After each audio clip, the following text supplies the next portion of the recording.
Where are you sending us? Well, this is a fun one.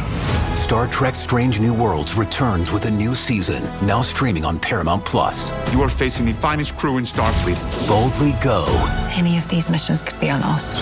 One step closer. What we are about to do cannot be taken back. To where it all began. We've seen a lot of strange new worlds, but we'll never see something like this. Star Trek Strange New Worlds. New season now streaming exclusively on Paramount+. Hi, Ryan Reynolds here for Mint Mobile. Are you looking for a beach read this summer? May I suggest your big wireless bill? It's got suspense, mystery, a slightly flat emotional arc, and a shocking twist where you realize you've been overpaying the entire time. Fortunately, though, Mint's story is better. Every plan, $15 a month. Even unlimited. That's it. Happy ending. Zero tears. Give it a try at mintmobile.com/save. Upfront payment of $45 for 3 months, $90 for 6 months, or $180 for 12-month plan required. $15 per month equivalent. Taxes and fees extra. Initial plan term only. Greater than 50 gigabytes may slow when network is busy. See terms. There's no place to escape to. This is the last podcast. On the left. That's when the cannibalism started. What was that? Yeah, man, you can talk all about how I messed up the countdowns to the beginning of the podcast all you want, Marcus, but I'm going to tell you what, you know what I learned from my readings this week? What's that? Y'all ain't fucking real.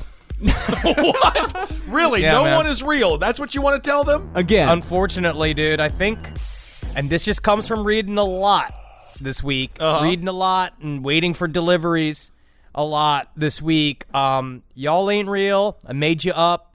I'm the only one that's real. Interesting take on this, Henry Zabrowski. Hey, everyone. Welcome to the last podcast on the left. I am Ben, staring at the very real Marcus Parks. I am real. And the man, Henry Zabrowski, over there in Los Angeles. I'm glad I'm making y'all say you're real. Just Well, to we push are it real. back against People me. are I real. guess it's nice to be a part of that, I guess. But there's something about, like, when you start reading into esoteric Buddhism. I had a friend growing up, my buddy, Jeff Nitzberg, who listens to the show, was going, I'm proud. His father was a very intense Buddhist, but what I found out is that getting deep into esoteric Buddhism just makes you not care about your son's art. Absolutely. How can you be an intense Buddhist? I thought the whole point was lack of intensity. Oh, you're about to find out, my friend, in the next 2 weeks, that Buddhism can actually be kind of weaponized. Whoa! In a I fun believe way. that. I don't mess with the monks. They'll kill your ass. And please, if you are out there tripping on acid right now and you are wondering if you are indeed real, you are. So don't go run into traffic. Don't get naked and run around like you're one of the Coney 2020 guys or 2012 guys. Don't listen to that figment of your and my collective imagination. He is not real. You are, in fact, not real. You are real. Go for it, buddy. And you know put a DiGiorno in the oven and eat it. I created everything that's good and that's bad. I'm sorry for COVID, but you're welcome for Shamrock Shakes. I have done it all, so I can't believe how creative I am. Oh, that's just brilliant. All right, well, why the hell are we even talking about all this? Because this topic, this is going to be a doozy, I guess. It's going to be a doozy, yeah. I can see in the eyes of Marcus, he looks as if he just drove by a car crash that involved all of his friends and they're dead. His eyes are shook. I can see the brain has been wobbly this week. We are talking Madame Blavatsky. Because I don't know how else to say her name because I'm from Wisconsin, and Madame Blavatsky is just the girl at the bar that has sex with everyone. That is Wisconsin logic, all right? This is not a Packers bar. This is the beginning of Western occult thought, Kissel, and doesn't that make you just the most excited you've ever been? I'm getting fatter just thinking about it. Oh, you're going to love this, Ben. It's a hell of an adventure. All right. Madame Helena Petrovna Blavatsky, or as she liked to be called, HPB. HPB? Again, wear a condom if you're going to have sex. It's a dangerous world out there. Well, she was a Russian mystic and philosopher whose ideas about the nature of the universe and the origins of mankind have been among the most influential to the 20th century. Her two most well-known books, Isis Unveiled and The Secret Doctrine, are incomprehensible for the most part to folks such as you or I. Sure, to all y'all. But the best part about books is that when you read them, you can make all the letters switch around a bunch of different places and make it say whatever the hell it is you want it to say. I just hate nerd confidence. I can see it oozing through the screen right now, Henry. You are so cocky. It's ridiculous. I'm confused. But contained within those pages are the blueprints for modern occultism. You just have to read it like 5 or 6 different ways. You got to read it one way like it's all totally, completely fact. You got to read it all again like it's all total horseshit. Then you got to read it again for all the symbolism. Then you got to read it again for all the colors that you like. Then you got to read it again to see if you find promo codes deep hidden inside of these occult things that could get you free merch. You know what I mean? Get you discounts to places like the Soup Plantation now, which is unfortunately closed. It's the only restaurant I could think of. Well, Soup Plantation might be the worst name I've ever heard for a restaurant, given the history of this country. No, I understand. You have to watch it with different mindsets. Very similar to when you watch Triple D, Diners, Drive-Ins, and Dives. You watch it hungry, you focus on the food. Right. You watch it full, you focus on the jokes. Actually, it's weirdly that you're starting to understand an occult lens. Yeah. Actually, I think after like 10 years of doing the show over this episode and Jeff the Talking Mongoose, man, I think you're starting to get it. Hey, buddy. I'm definitely getting something.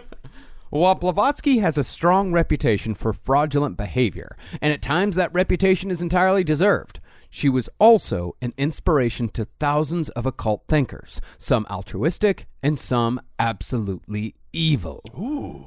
Over the years, quite a few people, including us at times, have blamed Blavatsky for inspiring Nazi occult beliefs, particularly the idea of an Aryan race.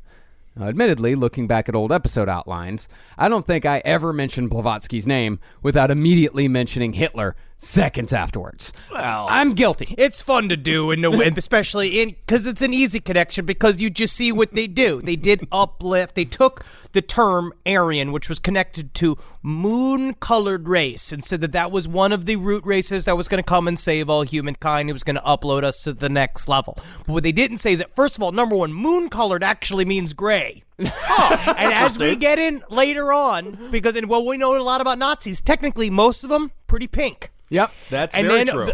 Later on, when you discover, if you really watch it, all the gray people became all the different races because they were put under some form of magical heating lamp. Yeah, I'm not joking. You know, people always say, oh, humans, they must have evolved from apes, but I say we evolved from pigs. It's a pink people. That is fucking incorrect. All right. Well, the thing is that Madame Blavatsky and the idea of an Aryan race, all that shit was cherry-picked from an entirely different occult thinker who took just the name Aryan and the word race and twisted it to evil purpose. And it was that guy who actually inspired the Nazis. Well, in reality, Blavatsky was one of the secret authors of the 20th century, inspiring the architects who helped build the modern cultural world. People like Aleister Crowley, David Bowie, and any Westerner who's ever done yoga or transcendental meditation. She was one of the main thrusts of bringing the East to the West. People like her, Aleister Crowley, she is a part of that first wave that got us to understand, because for a while we had the racist purview that their cultures were primal and that they could not bring anything to Western society. We didn't understand that they were living just as we were living, just different circumstances at the same time. I mean, these are the people that allow us just to see a window into those worlds. Because a lot of times, those civilizations were more closed off to visitors than others. And you could see what we're going to go through is to go, what Madame Blavatsky, what HPB had to do in order to, if she did, get inside of these cultures to understand them. It actually took quite a bit of hoofing, which was quite a bit for a lady of her exercise ability. This is what I'm saying. That's why she's at the Packers bar boning all the guys after a big win. You mentioned yoga. Does water aerobics count? Because my mom has been loving water aerobics at her retirement home. My mom does a thing too. She goes into the pool. Her big thing, she's like, I do my kicks. she grabs onto the end of the pool and she kicks. But that's a great, but I honestly, I don't know if the Hindu masters had anything to do with my mom's floaty exercises. Well, Blavatsky is one of the founders of modern occultism, and while you might not think that would have a large bearing on the average person's life, the cultural influences of occultism on modern society are vast, if subtle. Now, while I absolutely believe that Madame Blavatsky did conduct herself in a fraudulent manner at certain points in history, I also believe that she had extraordinary abilities that are difficult to explain away. Okay. She, like so many other people in the paranormal world, had experiences and abilities that were unfortunately subtle.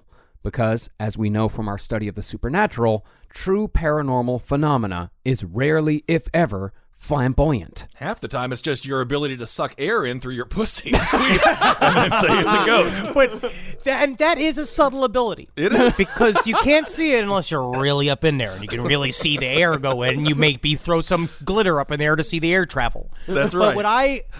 But we talk about this all the time, that paranormal is a very personal thing. And especially people that are quote-unquote adepts or become masters through training, their relationship with the astral world, this is what we're kind of involved with mostly in this story, is it's quiet and it's introspective and it's very like the idea of moving a cup a couple inches or moving a ball, right? That's what they talk about with like telekinesis experiments, all this type of shit. Right. And they move it a slight inch and they're like, absolutely fascinating. Yeah. Because it's difficult to get those shit, like it's difficult to hem this down. So HBB, like all of these people, she talked a big talk saying, I can do blah, blah, blah, blah, blah, blah to get people in the door. But then when people start showing up saying, okay, do it now. Right. It gets really, really difficult to do. Maybe almost impossible. And it seems like she's making it up. Well, you can't demand a miracle from a god. They don't like that.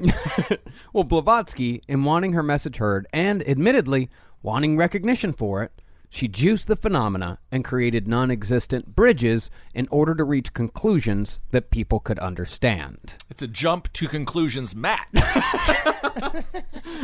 Unfortunately, though, in the process, some of her followers got a little carried away with the narrative, as followers are wont to do, and she either would not or could not stop them until it was far too late.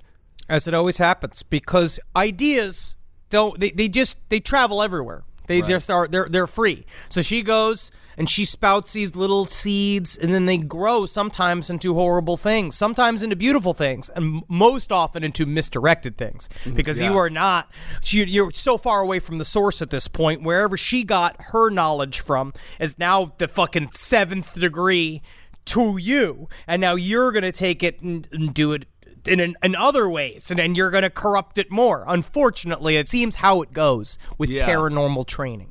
Well, it reminds me a little bit of ICP in the sense the Juggalos, they didn't create the Juggalos created themselves. Yeah. And it must have been a kind of a surprise the first few times they saw them. Actually, the Juggalos, that is kind of an example of magical thinking. They really did create something out of nothing and created a whole society that is now an organism unto itself. It really is. Think about the power of the symbol of Malenko and the kind of respect and intimidation that comes with it, wearing the emblem of the House of Malenko. It's like entirely true. Now, out of the 2 books we used for this series, one paints Madame Blavatsky as a misunderstood genius, misunderstood in her time and misunderstood now, but nevertheless in possession of extraordinary gifts. That book is Madame Blavatsky, The Mother of Modern Spirituality by Gary Lockman, who is among the finest occult writers working today. Gary Lockman's great. He was in Blondie. Yeah, he was the original basis of Blondie back when he was called Gary Valentine. No kidding. Yeah, we talk about him getting into fights with Didi Ramon on No Dogs in Space. Awesome, and thank you so much for all the wonderful responses to No Dogs in Space. Yes. Oh my. The other book portrays Blavatsky as nothing more than a grumpy toad. Yeah, the Packers lost. I'll still fuck you, though. It portrays her as a difficult woman who hated other women and conned her way across 3 continents, leaving a trail of disaffected followers and broken men in her wake. Why can't it be some of one and some of the other? Yeah, I kind of like a grumpy toad. Puffin's a grumpy toad. Well, that book is Madame Blavatsky, The Woman Behind the Myth by Marion Mead. And while both books are hoots in their own way, this dichotomy shows the true nature of the Madame Blavatsky story. I wonder what the responses are going to be to this episode, just because how people are divided on HBB and what she brought to the table and who she was as a person. She's got a fucking, there's something to her. Yeah. People have sharp reactions to her. Well, listening to one story, Blavatsky sounds like a mystical pulp hero, an adventurer who scoured the world searching for ancient knowledge and new ideas about the origins of mankind like an occult Charles Darwin. Cool. Sounds fucking awesome. Yeah. Yeah. The other story, she was just an exceedingly weird fraud, a difficult brat of nobility who chain-smoked cheap tobacco while subsisting on a diet of butter-soaked eggs and fish. Me in college. Yeah, exactly. I don't. The interesting thing is I respect the former, but I want to hang out with the latter. Well, that's the thing. She's either a rock and roll mystic who traveled the whole world and broke glass ceilings and fucking lied her way into Tibet and willed people under her control and materialized things with her mind, or she was an 1830s version of Lindsay Lohan yachting her way around Europe and just being like, yeah, I'm going to Asia soon, don't you worry. Like, she it's very interesting how people can pin on her, but a part of that was her own creation. HBB destroyed her past to whoever she approached. Anybody who asked for any sort of straight answer about where she came from got different shit every time. It's very similar to L. Ron Hubbard. Her and LRH actually share quite a bit. There's something about destroying your past as someone who's looking forward to becoming some form of spiritual teacher, where they believe that if they get rid of the anchors of all this fucking family and like all these other friends and all these other fucking careers and all these people who are trying to make me do shit all fucking time. When you get rid of them, you're free then to become and ascend to the silhouette that you see in front of you, that you're projecting yourself out to be. And of course, her and L. Ron Hubbard, one thing they definitely share, pant size, which is kind of fun. Oh, this is where it starts. I'm going to say right now, HPB is you need to look up to. I hate, it's bad to use the term role model because of what you just said, but she's a role model for chubby witches and warlocks everywhere. How many times as a little chubby ginger I knew that I was, as a little chubby little redheaded boy, where people were like, oh, you can't. I look at the other goths and I'd be like, oh, I can't be a goth. I can't be a witch. It's because I got Teenage Mutant Ninja Turtle shorts on. And they all, my belly. I got a belly. I got an uncle's belly, but I'm a tiny boy. But she shows you can be chubby, weird, big-eyed, love tobacco. And you could go out there and still be a super powerful warlock, no matter what anybody says about how tiny your feet are compared to the size of your chest. All right. Well, that's what we call projecting. Well, I mean, that's the funny thing about, like, Madame Blavatsky's detractors is the first thing they always talk about is how overweight she was. Oh, they leave her love alone. talking about how overweight she was. She basically said that she can't do anything. All of the stuff that she said that she did, they're like, well, she can't do that. She's big. And it's like, hey, man, listen, you can be big and hike. Being big don't make you not be able to hike. Absolutely. Being lazy makes you not be able to hike. If you said she was too lazy to do it, I might agree with you. But being too big to hike, man, because sometimes there's ice cream up a hill. There is. Of course, big people can hike, and then they can roll down the hill. It's the difference between hiking and mountain climbing. Right. Yeah, it's like hiking is one thing. Yeah, anyone can hike. But mountain climbing, like climbing the fucking Kashmir mountains, that's difficult. And obviously, I am joking. I got winded chasing around a chihuahua this week. Unless you can do the shit that they maybe said that she did, that crouching tiger, hidden dragon shit, where she could float and jump from tree to tree, which you're going to find out. But they say that that's the kind of shit that HPB could do. Okay. And how fun would that be? Scaring all the people saying that you're too big to play the violin. All of a sudden you float up there and you say like, I'll show you how many Ghostbusters toys I'll have, and then you'll see. Then you'll give me some respect. Everything is okay, Henry. You're doing very well. You won. But no matter who Blavatsky was as a person, the fact remains that both her ideas and her public personality have made waves that still ripple through our lives here in the 21st century. There's a reason why we're talking about her 140 years after she died. Mm-hmm. Now, when you consider the power Blavatsky had over her closest adherents, it's quite easy to see a different path where HPB became a bona fide cult leader, just like another thinker who went by his initials did 100 years later. businessman, forward-thinking person who's trying to create a corporation and help people at the very beginning. And then, yeah, do things take left and right turn? Of course they do. But don't they for all of our lives? Your LRH apologism is really getting dangerous. But Blavatsky was not interested in power, structure, or responsibility. All three things that are necessary to be a cult leader. Yeah. She was a woman of concepts, entirely uninterested in cults. Now, she was interested in societies, and one could say that a secret society is just another term for a wealthy cult. But while she herself was not a cult leader, her ideas were ready-made for cultism. Of course, we have the cherry-picking of history's most dangerous cult, the Nazis, but Blavatsky inspired other cults as well. If you'll remember, Blavatsky's belief system, theosophy, formed the bedrock of the beliefs of Bonnie Nettles, who, of course, was the co-founder of Heaven's Gate. From one woman to another. Me, Bonnie Nettles, if I could just hang out with HBB for just a day and we make a couple of knit hats together, it would be a more wonderful afternoon, and maybe I'd even think about touching the person. Oh, my. However, like many ideas that lead to cultism, Madame Blavatsky's ideas were, for the most part, not her own. Theosophy is a patchwork of many different existing religions, borrowing heavily from Hinduism, Buddhism, and 1,000 pre-existing sources. Now, I'm still trying to wrap my brain around theosophy as a whole. But what I've seen, I've watched a lot of lectures. And first of all, I can't believe it took me till now. It took till I saw a theosophy lecture that I finally heard the term.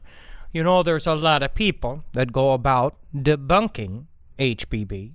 But I'm going to tell you what, today, I'm going to be bunking HBB. I can't believe how long it took to get to there. Is that even a term? I know it's not, but I was just like, yes, we're bunking for HPB today. Okay. But theosophy seems to be started when she arrived and mixed her Far East teachings with spiritualism, where it started kind of like Scientology, where Scientology offered pragmatic solutions to life problems, right? That we're going to fix your problems with our classes. Like, you're going to show up and we're going to teach you how to be a better person. Pragmatically, we're going to give you steps. Where theosophy seemed to start as a way to move cups around and create the same things that people were seeing during spiritualist shows, spiritualist performances. I'll go ahead and just call them performances. Sure. And her basically, this is a way you hack that without using spirits, because in the end, we were never using spirits at all. We were using our fucking mind soup. Whoa! If you do take a whole series of ideas that already exist and create something different out of them, though, it is a unique thought. It is. Yeah. No, absolutely. No, that's what people have been doing from the beginning of time. Yeah. Well, supposedly. Yeah, Picasso just made everything flat. Yeah. And that was fucking, technically it's like bad drawing, but it's good. I don't get it. Well, supposedly, it's looking at something from I knew that was going to trigger. No, I know, Marcus. Well, supposedly, Blavatsky learned much of this knowledge from men she referred to as the Masters, although it isn't known who the Masters really were, or if they even actually existed as flesh and blood human beings. And we'll get into the Masters pretty deep later into this episode. Cool. But regardless, Blavatsky was one of the main people who brought Buddhist and Hindu ideas and philosophies to the Western world, while also mixing in Atlantis, Lemuria, and the so-called root races, which have nothing to do with race as we think of it. Okay, Lemuria getting brought up again. I feel like we've been talking a lot about Lemuria. We did a whole episode on Lemuria a few years ago. You know what? It's these things are in they keep surfacing up again and again. Right. So it keeps going back to HPB. Yeah. No matter what. It keeps going back to Crowley. And I also we're going to see how many contemporaries she had during this time period. I think that the 1830s to the 1890s in America must have been a fucking fascinating time to be alive. Not just in America, but in Europe as well. The entire world seemed to be caught up. I mean, if you had money. then Well, of course. I mean, it was a time if you where had money, then it was a lot of fun to move in all these occult circles and all these occult thinkers that were doing some cool shit in this time. it was a time when the cops didn't show up at your door, knocking on it extremely hard, being like, you can't throw shit out your window. Back then, that was just going to the bathroom. You would just throw dookie out the window, and if it hit somebody, that was 7 years good luck. How fun it was to be able to be like the little tchotchke boy who's just like, don't get to throw the waste out today, Mum. She's like, all right, your brother was supposed to do it yesterday, but he died. Oh. So she goes, and that's got to be fun as a little kid to dump all the shit out that window, man. Sure. Simpler times. Simpler times. Make Europe great again. Although I think it might have been more difficult. It was pretty difficult, Yeah. Now, as Gary Lockman points out in the introduction to his book, Theosophy can seem a little bit soft. It's a little bit new agey. Well, it definitely got there. Yeah. It got super soft. And as it goes, it becomes softer and softer. There's quite a bit of, I'm going to use the term blue hairs that are involved deep down because it's a specific type of old person. Yeah. You know what I mean? It's like they're rich and interested, but they can't walk. Right. I hear you. But just as a snowflake can turn into an avalanche, so too can something as harmless as astral projection and simple trickery color a century. Now, Madame Blavatsky was no fan of biographies concerning herself, and she in fact tried as hard as she could to muddy the waters when it came to where she was from and what she did before she became famous. So it's interesting in that she doesn't want to be famous. She wants to be famous, But she doesn't yes. like biographies about her. Yes, she wants to be famous, but she wants to be famous for her ideas. Yeah, she wants fame on her own terms. She wants fame for the character, the entity that HBB would come. If you see the same thing with LRH, when you take an acronym, when you take your name and you strip it away, you take all the other kind of bullshit, you become something else. She's already doing magical transformation. I think there's a lot of people that, it's a fine line, right, between con man and enchanter. Like, and I think that we're going to see that we're going to come up against this shit again and again and again. But she comes from she's just one of them. Aleister Crowley was the same.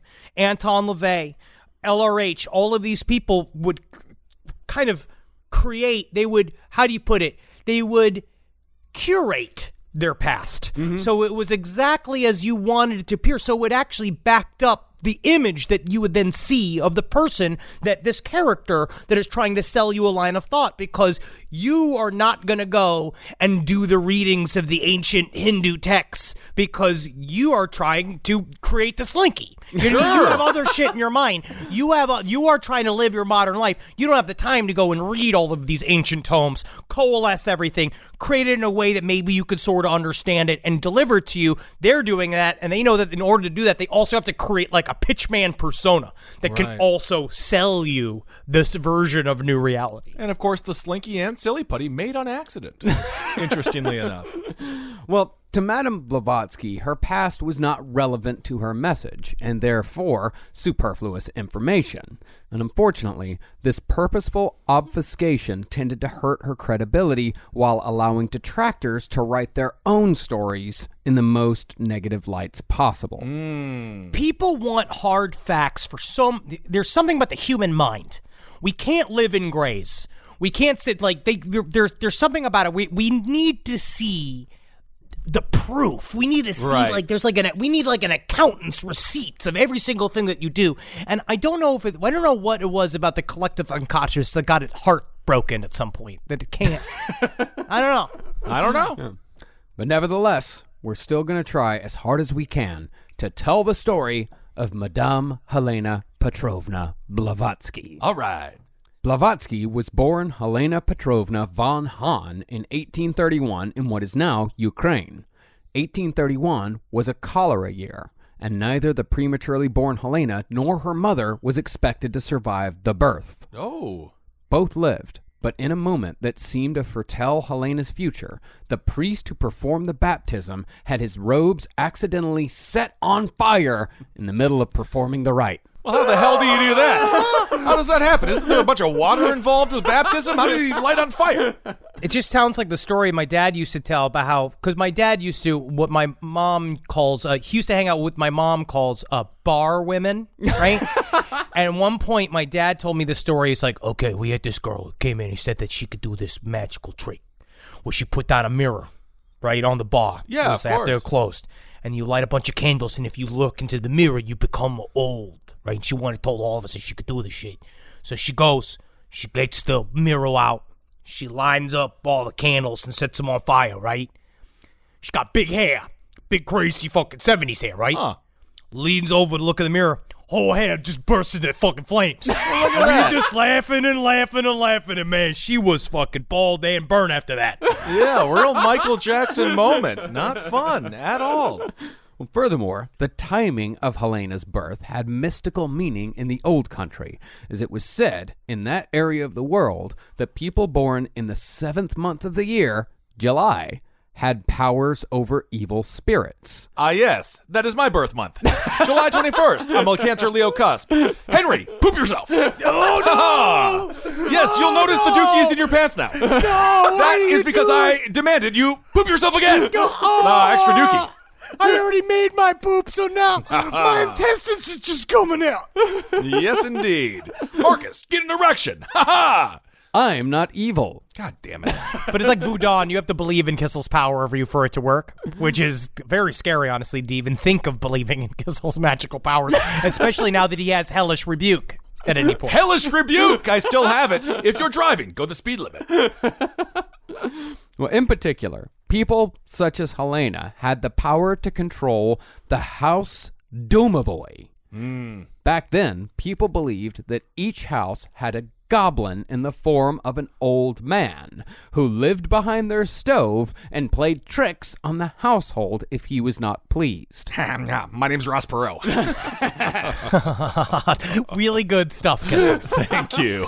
Yeah, you're going to make me do. So now do I have to do like, hey, I'm on the stove. And wait, before you say something, let me finish. Can I finish? That's the only thing I know is the Dana Carvey impression of Ross Perot. Yeah, and you said I didn't have magical powers. Look at that. He really is turning the chaos magic against us. I hate this. I hate that we gave him these keys. Well, it's said that people like Helena could control spirits such as the Domovoi, and this shit was just sort of accepted knowledge. To her family, Blavatsky was a sedmichka, or one connected to the number 7. Huh. Now, when Helena was born, Ukraine was still a part of the Russian Empire, and this was when Russia was still under the rule of the Tsar. While most people in the empire were serfs toiling for their local lords, Blavatsky was of minor nobility. Oh. So she was born on third base. Yes. Okay. This was a period in time when Russia truly was the backward cousin to Europe, still firmly rooted in medieval power structures well after American democracy was established, and the French Revolution had taught the European aristocracy some very bloody lessons. As far as Blavatsky's family went, her father was a high-ranking soldier stationed in Poland under Tsar Nicholas I, who was the great-grandfather of Tsar Nicholas II, who, as we all know, later came under the sway of infamous mystic Grigory Rasputin. Yay! My boy! And it's interesting, right? Rasputin! What I think is interesting about Rasputin is that in terms of occult figures, right? Rasputin really is the fucking, rags to riches story. Yeah. He really fucking came up from a tiny little village and got all the way to the Tsar, where HPB, she kind of had some occult tools already at her disposal. She was kind of born into this ability to just immediately start running as a witch. Well, interestingly, it seems like occultism was very much a part of Russian life when it came to certain members of the upper classes, because HPB's great-grandfather had a vast library of occult volumes that young Helena read whenever she could. Because remember, one of the reasons why Rasputin was able to get as far as he did was because Russian society, at least, the high society, they were into the occult. They were primed and fucking ready for it. He just walked into a space. What does it see? Is it more of a fashion thing? Because in America fell in love with it too. It became cool in America coincidentally, as HPB started traveling to America more and more. Yeah. But there, it seems to be, it kind of was just like an in thing for the rich to be into the occult. And you knew where Rasputin was walking because his penis would leave a snail trail as it drug on the ground. I thought it was a three-legged horse, but then it turned out to be big, smelly man. Make love to my wife. Oh, that's nice. Well, Helena's grandfather's name was Prince Pavel Vasilyevich Dolgoruki. Was he a prince or was that his name? He was a prince. Okay. Yeah, he's not fucking Michael Jackson's kid. And his library contained hundreds of books on alchemy and magic, and the prince had even rubbed elbows with some of the most famous magicians of the day, like Cagliostro and Comte de Saint-Germain. These are more, I mean, I don't even know when we'll cover these characters. Yeah. I guess as the years go by, we'll get deeper and deeper, but deeper and deeper. God damn it. Yeah. But Cagliostro and Comte de Saint-Germain, they are proto versions of what HPB would become. They also did the same shit. Destroyed old personalities, became new, became something else. Comte de Saint-Germain, he was one of those who said that he was immortal, right? And Cagliostro, I think he murdered? I don't really know. I don't know what happened with Cagliostro. I want to get into the story of Cagliostro, but he's another one. He's one that kind of goes under the radar as a famous magician of the 1700s. Yeah. I wish that I could see you, Marcus, in your heaven, which I think would be one of these libraries. I think, wouldn't you love that?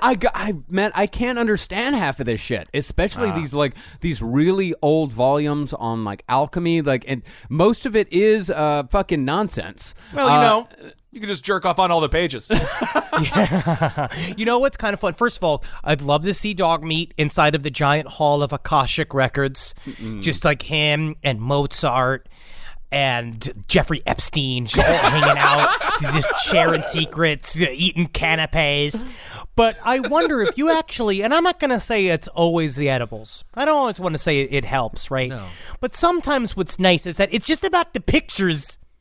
Yes. And then if you eat the edibles and you kind of like roll your eyes back and you like lay in the thing, like you get to HPB's place where she just fucking had a lip through a hashish and you just fucking let the imagery roll past you. You may not get a lot out of it and it may not make you like easier to talk to or like a better person. Right. But you'll see a whole lot of fucking hexagons. Absolutely. That's very important.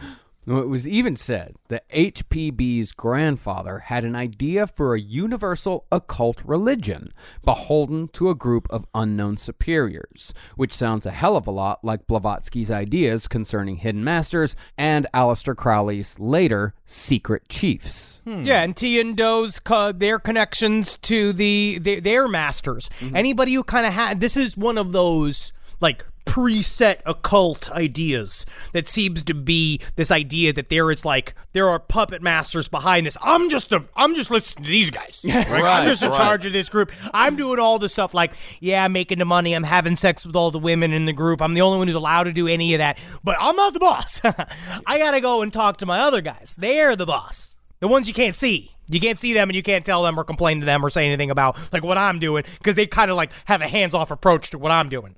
Yeah, right. And it's a weird thing about human nature is that there really is no difference between the secret chiefs telling you something and the guy standing in front of you telling something. You're still getting commands, but people for some reason need that otherworldly presence. They need that thing behind the curtain in order for them to do some really wacky shit. And sometimes you just got to give it to these people. And that's what HPB understands later on. Well, no one wants to trust the person that they know for a fact just took a stinky dump. You have to have something mystical. No one wants to. That's absolutely true. Yeah, it's like you can't. You hang out with anyone for more than an hour and a half, and you're going to see them do something human. No, the illusion's gone. Now, here's the thing about HPB and reading. No matter what you think of her, you cannot deny that she was an incredibly intelligent human being with a recall that was said to be comparable to Nikola Tesla's. Damn. Whatever she read, she remembered, and her occult education began at a very early age. Check this out, potential witches and warlocks, because this is how you get there. You have to start early and start reading. It's all about the reading and taking notes. She was an innate nerd. She was born with big old eyes. She's like what everybody talk about, her big eyes, big mop of hair, kind of surly, like a mean, chubby girl. But also, there's something about the otherness of it that immediately put her into a role that she was willing to accept and say, okay, I'll be the antagonistic person you immediately assume I am because of my scrunched face. Right, of course. Perhaps this influence is what caused Blavatsky to cast off the orthodox norms of the time, which is a much harder proposition in 1840s aristocratic Russian society than it is in, say, modern-day Des Moines. Well, modern-day Des Moines is a very fancy place. What I would say is that it's very difficult to throw. Like, it's not like just rebelling against your fucking parents. It's rebelling against an entire society. Have you told your parents that you don't like Clint Black in Des Moines? Do you really think that's going to go well? I feel like it's very difficult to rebel in Des Moines. Yeah, can you imagine being in Des Moines and being like, guys, I don't want to push any buttons here, but I'm really not into corn. Wow. We thought I'm talking about the vegetable. What? That's even worse. That's our family lineage. I'm just not. Yeah, I mean, I love the band, honestly, but yeah, I'm over it. Wow. You are kicked out of here, my friend, and you better enjoy Minnesota. Yeah, Never come back. I guess I'll just go be gay for carrots in Minnesota then. This podcast is brought to you by Squarespace. Squarespace is an all-in-one website platform that helps you stand out online. Yes, that's right. You don't have to smash your face with a hammer. You can just start a business. It's got everything you need on Squarespace, from securing your domain to building a professional site and showcasing your work all in one place. Let's say you want to show everybody how you can carve your ribs out of your lower abdomen so that you look more like a Ken doll. That's amazing. You can bring your vision to life with AI-powered design or curated templates, plus flexible editing tools that helps you create something that truly reflects your style, especially if you are somebody that is trying to corrupt the young men of America. That's what Squarespace is really going to help you. Squarespace makes it easy. It makes it easy for you to put all that together, and you just go to Squarespace and do it all. Thanks, Braden. Head to squarespace.com/left for a free trial. And when you're ready to launch, use offer code LEFT to save 10% off your first purchase of a website or domain. This is a paid ad by BetterHelp. You know, stigma shows up in a lot of different places. I know I had to explain to my handyman about the devil imagery in my home. I had to explain that in our home, El Diablo es bueno. And he reluctantly agreed. I think largely just because he was in my home and he was scared. But over time, he began to see, the devil can be my amigo.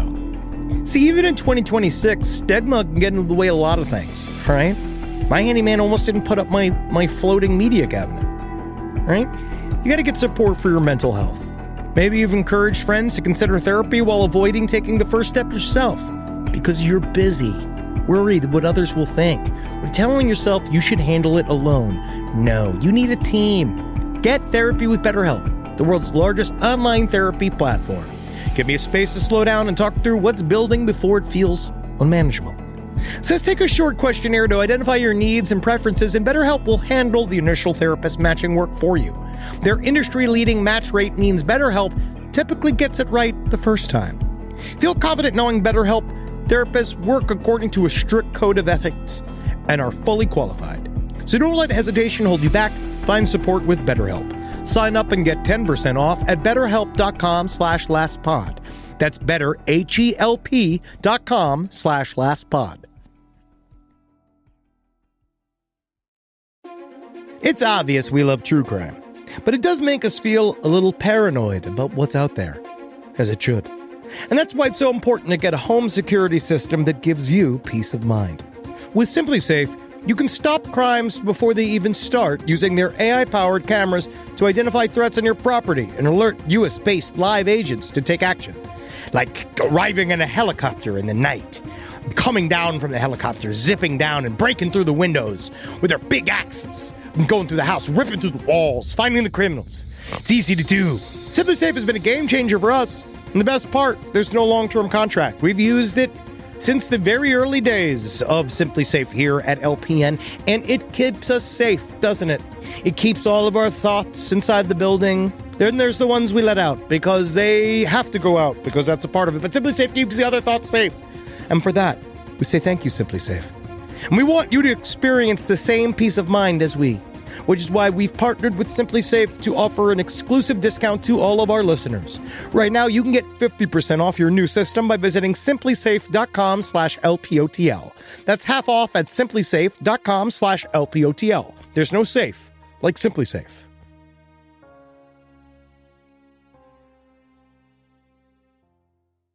Helena was known as an abnormal child who would invent strange stories that she believed were 100% real, and she'd often convince others that these stories came from a place of absolute truth.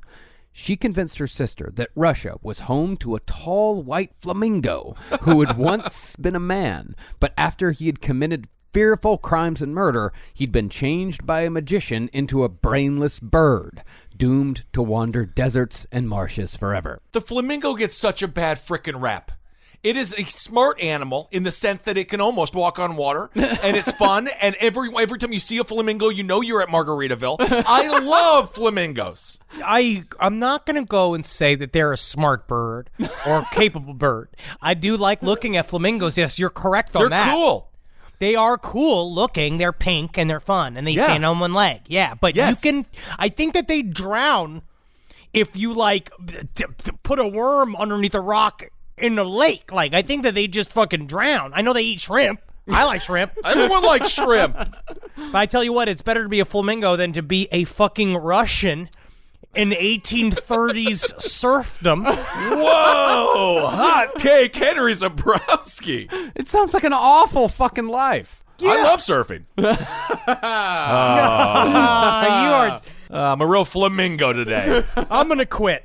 I'm gonna quit everything. Great. Helena also conducted long conversations in her sleep with mysterious individuals, such as the elderly woman who would visit her at night and give her detailed accounts of a life long past lived. Hey, Helena, are you awake? It's me, it's the elderly woman who comes to you in your dreams. You awake, Helena? Yeah, I'm awake now. Yeah. I wasn't, this one time I bought a hat. Yeah? From a man who had a horse that he named Dog. Yeah. Isn't that interesting? I'm a ghost. I tell you every detail of every part of my life. Right. This one time I bought another hat. Right. It was from a man who named his horse Cat. Well, that is crazy. That's a little wild. Aren't you supposed to go back to the Supreme Court there, Ruth Bader? Hello! Real flamingo today. She also spoke with unseen men, who she said imparted knowledge and wisdom, and even from a young age, she claimed that these were wise men who had existed in all ages and made themselves known only to those who were worthy. Okay. Now, depending on what school of thought you subscribe to when it comes to Blavatsky, these claims can be looked at one of two ways. If you think of her as a fraud, then you can say that Helena's entire career was merely built upon childish fantasies that she never quite outgrew, like if Calvin had built an entire religion around Hobbes. Smart idea. You should have done that. That's where the money is. Yeah, that's kind of how stuff gets created, isn't it? Yeah, that's what I believe. I think that everything starts from like, hey, what if we what if we made shoes that little skates on the bottom of them?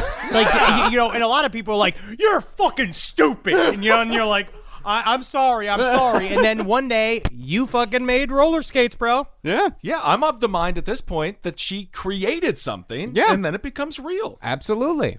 And admittedly, it is true that in our studies on cult figures, we found that famous cult leaders such as Jim Jones showed abilities and interests from a young age that would inform their later career choices. And while Blavatsky was not a cult figure, she was still playing kind of the same sport.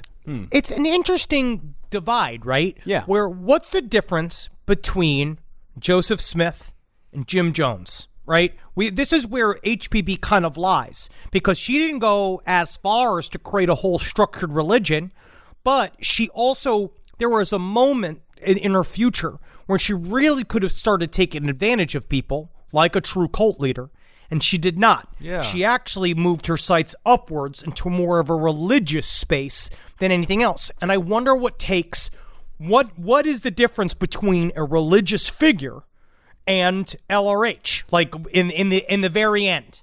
I think it might be as simple as buildings. Because I think buildings. I mean, really, because what Helena Blavatsky ended up creating, you could argue, is more of a philosophy than a religion. Because a religion requires structure, a religion requires organization, a religion requires buildings. Sure, you want a brick and mortar. Yeah. Well, she did a lot of renting, which I guess makes you filth in America.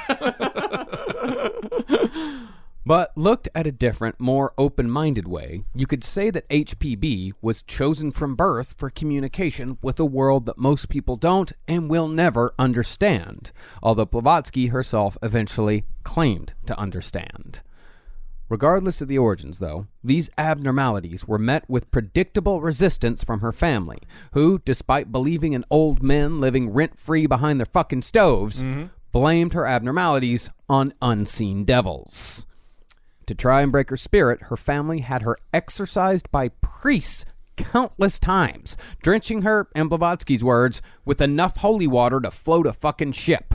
Damn. And when that didn't work, they just tried old-fashioned beatings. This is like nowadays when, you just got done you just got done trimming your baby bangs, and you took a Hago face picture and you're posting it to your Tumblr or your Discord, and then your parents come in there and they see you doing the weird little Hago face with the peace sign thing, and you got like Ted Bundy is my spirit animal t-shirt on, and your mom comes in and she's like, you need to go be an accountant, and you're like, get out of my life, Mom.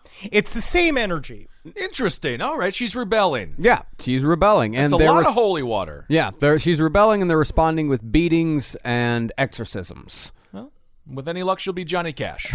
But she won't be Johnny Cash. She becomes something almost different. Almost, I'm not going to say better, but different. Okay. Now, fraud or not, this total and complete rejection of who she was as a person somewhat soured Blavatsky on the Russian aristocratic lifestyle. That'll happen. And she met their rejection with sometimes extreme opposition. She hated fancy dress, finery, and civilized society, and she claimed that when she was 16, she was going to be forced to go to a ball at the local viceroys. A bunch of asshats. That's kind of fun, though. I wish there was more. Balls would be fun. Like town dances would be fun. Nah, they're not as fun as you think they are. I think they're too stuffy. They're like the Met Gala. Would you ever want to go there? I would love better than to go to the Glendale town dance and go meet all those fun Armenians and see what their daughters are like and wonder what they're talking about in their 3 different cell phones and why do they all own 5 BMWs? They're cool guys. Well, at the Viceroy's ball, Madame Blavatsky said her parents told her that you're going to go to this fucking thing if we have to get the servants to dress you and drag you there themselves. Oh, let her be a little goth in the basement. So, to avoid the party, Blavatsky plunged her foot into a pot of boiling water and held it there until the flesh boiled raw. See? I will. Mommy, Daddy, I'm not going to dance, and I'll show you how much I'm not going to dance by turning my foot into a wonton. What was that movie? There's something wrong with Jimmy or something like that. We got to talk about Kevin. Yeah, they had to talk There's about something him. wrong with Jimmy. I think I've seen flashes of pictures of there's something wrong with Jimmy that involves a guy named his name was like Lance Butt. Yeah, that's what's wrong with him. He started as Jimmy Dong. I see. Okay. Now, while you might think a fancy ball might be a thing a young girl would want to attend in order to meet boys. Nope. It really is a reverse Cinderella. Yeah. Blavatsky was famously asexual to an almost unreasonable degree. Or so she claimed. It's the term, I believe. She was ace, I believe is the term now. Yes, that is the term now. That slaps. I stand that. Well, she said that when she was young, if a boy dared speak to her of love, she would have shot him like a dog who had bitten her. Hell yeah, man. Fucking don't need That's a what I mean when I say to an unreasonable degree. Yeah, If you're saying, like, if a boy is going to talk to me, I'm going to shoot him in the fucking face. That's a bit much. I feel like that's the overall sentiment of modern society. I'm going to embrace Generation Z again and say #whole mood. Yeah, could be. But really, Blavatsky's sexuality is quite possibly one of her greatest mysteries. One could say that Blavatsky merely passed on the pleasures of the flesh in service of a higher consciousness, as she said that she had a volcano in constant eruption in her brain. And I really thought you were going to say pussy. I really... Just let me finish. Okay. Let me finish. And a glacier at the foot of the mountain. You see? If you know what she means. I think it's pretty obvious. It does seem like a Native American prescription from a doctor of why you can't have kids. Oh, she's got the old... she got cold crotch. Well, we've seen this before. This is not accurate entirely, and I may be wrong. But I seem to remember from reading the abridged Secret Doctrine, there was like one description of her sexuality. And I believe, now I have no clue if this is an injury you can actually get. We're going to cover a couple of these horse injuries that she's had, right? But one of them, she sort of knocked part of her ute loose. She said that the only thing that she ever had approaching sexuality, she said, because she used a lot of crude terms. Blavatsky...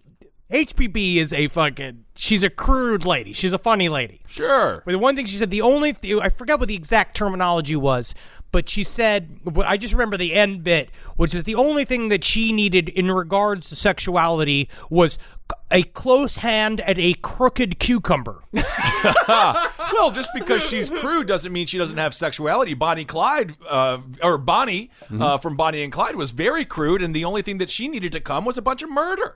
That's it. That's it. Now, Helena was said to have certain strange powers as a child. She could put pigeons to sleep using only what she called Solomon's wisdom. It's like a magical gift that no one gives a fuck about. Yeah, because mostly how you put pigeons to sleep is just by hitting them with a hammer. Yeah. And she also survived a horse riding accident, her first of many, through seemingly supernatural means. Huh. The horse she was riding bolted, and Helena fell from the saddle. Her foot was caught in the stirrup, and her head should have been smashed to the ground over and over and over again as the horse ran. It's a common way to die when riding a horse. And folks, that's called the first ever spaghetti western. Yeah, I honestly, I thought that was called pulling a Yosemite Sam. But some unseen force kept her head aloft until the horse was able to be caught. When she was asked what had happened, she said that a tall Indian in linen had protected her, and it was this same tall Indian who sometimes came to her in her dreams and held conversations about hidden knowledge. Hold on a second. Is this Wayne's World 2? No, I'm talking about Indian from India. Not Native American. Yeah. No, not Native American. No. This all has to do with when I say Indian for the rest of this series, I'm talking about a dude from India. Oh, right. Okay. Yes. It was Dalsim from Street Fighter. Cool. Awesome. He can stretch. While this might freak some people out, Helena only wanted to know more. And perhaps the person who provided some of that knowledge was her servant, Baronig Booyak. Of course. Booyak? My boy Booyak. All he does is teach me how to pray. He brings me my natty fucking light. And man, sometimes we sit cross-legged for hours. I love my boy Booyak. Damn. So she really was. I mean, the fact that she has a servant. Yeah. Well, they called her her serf, which is the same fucking thing. Okay. Well, basically, you get assigned a poor person. Yeah. Jeez. All right. Some said Booyak was a magician, and Blavatsky claimed that he taught her the occult properties of plants and instructed her upon, quote, the language of the bees. You'll see that the bees, they go buzz, buzz, buzz, buzz, buzz, and that is when they are full of the bee shit, which is what the people eat. And sometimes the bees, they go buzz, buzz, buzz, buzz, buzz, and that means kill yourself, Booyak. Kill yourself. And That's I say, horrible. why speak my inner truth to me, bees? And you have to ignore it and put on the rock and roll music. Yes, absolutely. The bees would never want you to kill yourself. They want to sting you and hang out. And since the soldiering life of Helena's father required travel to different parts of the Russian Empire, Helena was also exposed to the idea of Buddhism at a young age. She even spent a whole summer living with Buddhists in the city of Astrakhan near the Caspian Sea. Well, that must have been exciting. Buddhists are, they hard sell you.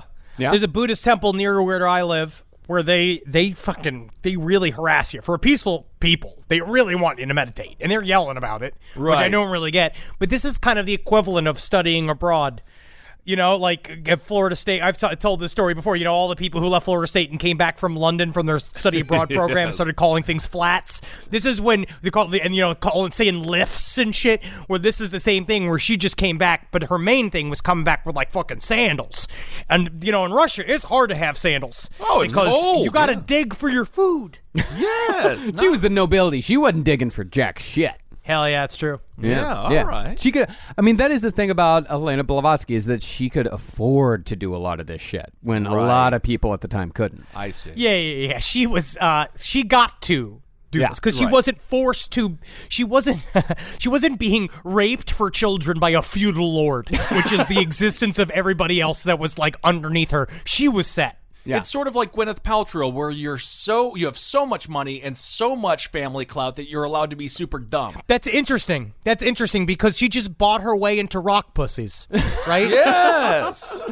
But for all of Helena's knowledge and curiosity, she was still a woman of the Russian nobility during the 1840s. Oh. And when she was 17, it came time for Helena to get married. That's a little early, but I guess they die younger. They die much younger. For reasons not quite clear. If this tells you anything, like the guy that she chose, Nikifor Blavatsky, he was in his mid-40s, and they were like, why did you choose such an old man? I can't get hard anymore, and she said her pussy was real cold. And I don't know. Maybe I could It's a good choice as a 17-year-old. Get a guy who can't fuck anymore. Sure. Then you won't be forced to deal with it every night. I And guess. pawing and grabbing and licking and looking for the spots. What is that? Looking for the Sometimes spots? a woman just lays there and she's there and then you got to go look for all the spots. Yeah, you got to. Does Natalie know that you divulge your bizarre sex acts on national radio, aka podcast? This is my inner game. Oh, okay. Well, the rumor was that she chose Nikifor Blavatsky to spite her mother based on an unkind comment that her mother had made. And talking about a possible marriage match, Helena's mother had said that no man, not even that old asshole Nikifor Blavatsky, would choose such an unruly, ill-tempered, unpredictable woman such as Helena. She drove her right into his arms. That's exactly what she did. Because, and then HPB's like, you want to try me? I'll marry a stump. I'll marry a goddamn well and go and get water out of it all day long if that's what I got to do. Don't tell me what to do. I'm not a father. I got 2 dogs. Fostering one and a half Puffin. But this is just a technique I think would work. Your daughter brings home a guy. He's a greaser, let's say. He's got cigarettes in his pocket. I don't know what the kids are doing. Yeah. Just love him. Just be like, he's a pretty cool guy. I'm loving Larry. And then she'll hate him forever. Mm-hmm. I certainly loved his Joe Rogan shirt. Well, another story said that Helena had met a man named Prince Golitzin. You got to go with the prince. Yeah, but he was a mystic and magician who was encouraging the teenaged Helena to run away with him and see the world. This was not proper. So, to protect her honor and keep her bound to Russia, it's said that Helena's family hastily arranged the match to Nikifor just to get her out of the way, giving her to a man Helena had previously called the Plumeless Raven because of his receding hairline. Whoa, buddy. Whoa. Let's think about this here. This kind of shows her immediate dynamism, right? Where she, at the time, she was more of an interesting looking woman than traditionally pretty. She had the captivating eyes, a big mop of hair. She dressed very flagrantly. She liked dressing. She wore the red shirts of the Italian rebels, like at the time. Like it was like Garibaldi. You know, it's like she wore bright colors and all this stuff. And there was something just about her personality that drew people to her, even when she was actively like saying, "Now, get away from me." People were like still like all up in it. Like this prince was just straight up like, "I'm gonna take you on vacation, woman," and she's just like, "Yeah, how bad you want it? Because I'm already married." And she's just already playing people. Right. Of course, the plumeless Raven, he's a great professional wrestler. He has his pubes cut in a certain way that if you stare at him, you die. Well, from what Helena said in a later letter, she married Nikifor Blavatsky because he, unlike anyone else in her life, believed in her developing magical abilities. So this guy's a good, I mean, for her, it's actually kind of a good match. Well, we don't know which one of these stories is true. Ah. Yeah, but, I mean, if this was true, then marrying Nikifor would give her ample time to study the occult. Or so she thought. Oh, my God. Well, she had immediate second thoughts when she agreed to the marriage, and she tried to back out, but Nikifor wouldn't let her. She relented, married, and during the ceremony, when the priest said, "Thou shalt honor and obey thy husband," Helena supposedly muttered, quote, "I surely shall not." Whoa! Yeah. She essentially gave the 1830s version of "as if." Whoa! Damn! Cutting deep. Yeah, and she tried escaping on her wedding night. Yeah, she conspired with Kurds to ride off to the Iranian border. But one of the Kurds ratted her out to Nikifor. And so she spent her wedding night under armed guard. Jeez, just let her go. Come on. And Nikifor thought that Helena would mellow out a bit after the marriage. Oh, yeah. People always change after they get married. It's a thing that you need to remember is that always get married thinking you're going to change them because it always works. Yeah. Does anyone change for the better after marriage, or does it always get worse? I changed for the better. You did? Yeah. Our relationship, I think that my relationship is stronger since getting married. Yeah. Huh? Take that. Take that, you piece of shit. A dagger to my heart. Well, of course she didn't change. She didn't change at all. I mean, he thought this was going to be some sort of fucking magical spell where she does the ceremony, she takes the vows, and she's going to be a normal woman, and it's going to be a normal marriage. This guy he's out of line. But when it became apparent that this would never happen with Helena, he just sort of let her go. And so she rode off alone to begin what is known as Helena's veiled years. Oh. Now, out of all the periods in Blavatsky's life, the 2 decades between the ages of 18 and 38 are perhaps the most controversial, partly because Helena changed her own story about these years quite a bit, and partly because documentation is scant. This is a 20-year chunk here. Okay. Big, huge chunk we're about to go through here.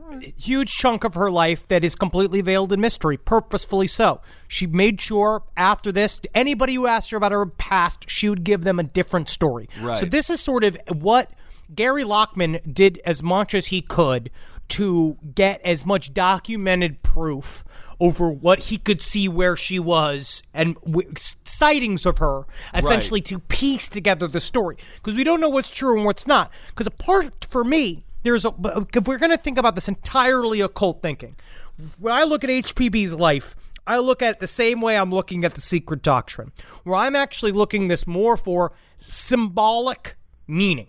Right? She built the story purposefully. That was actually more of in my mind, if she really was the real deal, which I go every day, I think differently about HPB. I think that there's a part of it where she knew one day historians and all these people are going to look back on her life. And so what she's going to do is tell essentially like tales about her own version of her own history, that your job as a person, you could take it for as straightforward information, or you could look a level deeper and say, what is the meaning here? Okay.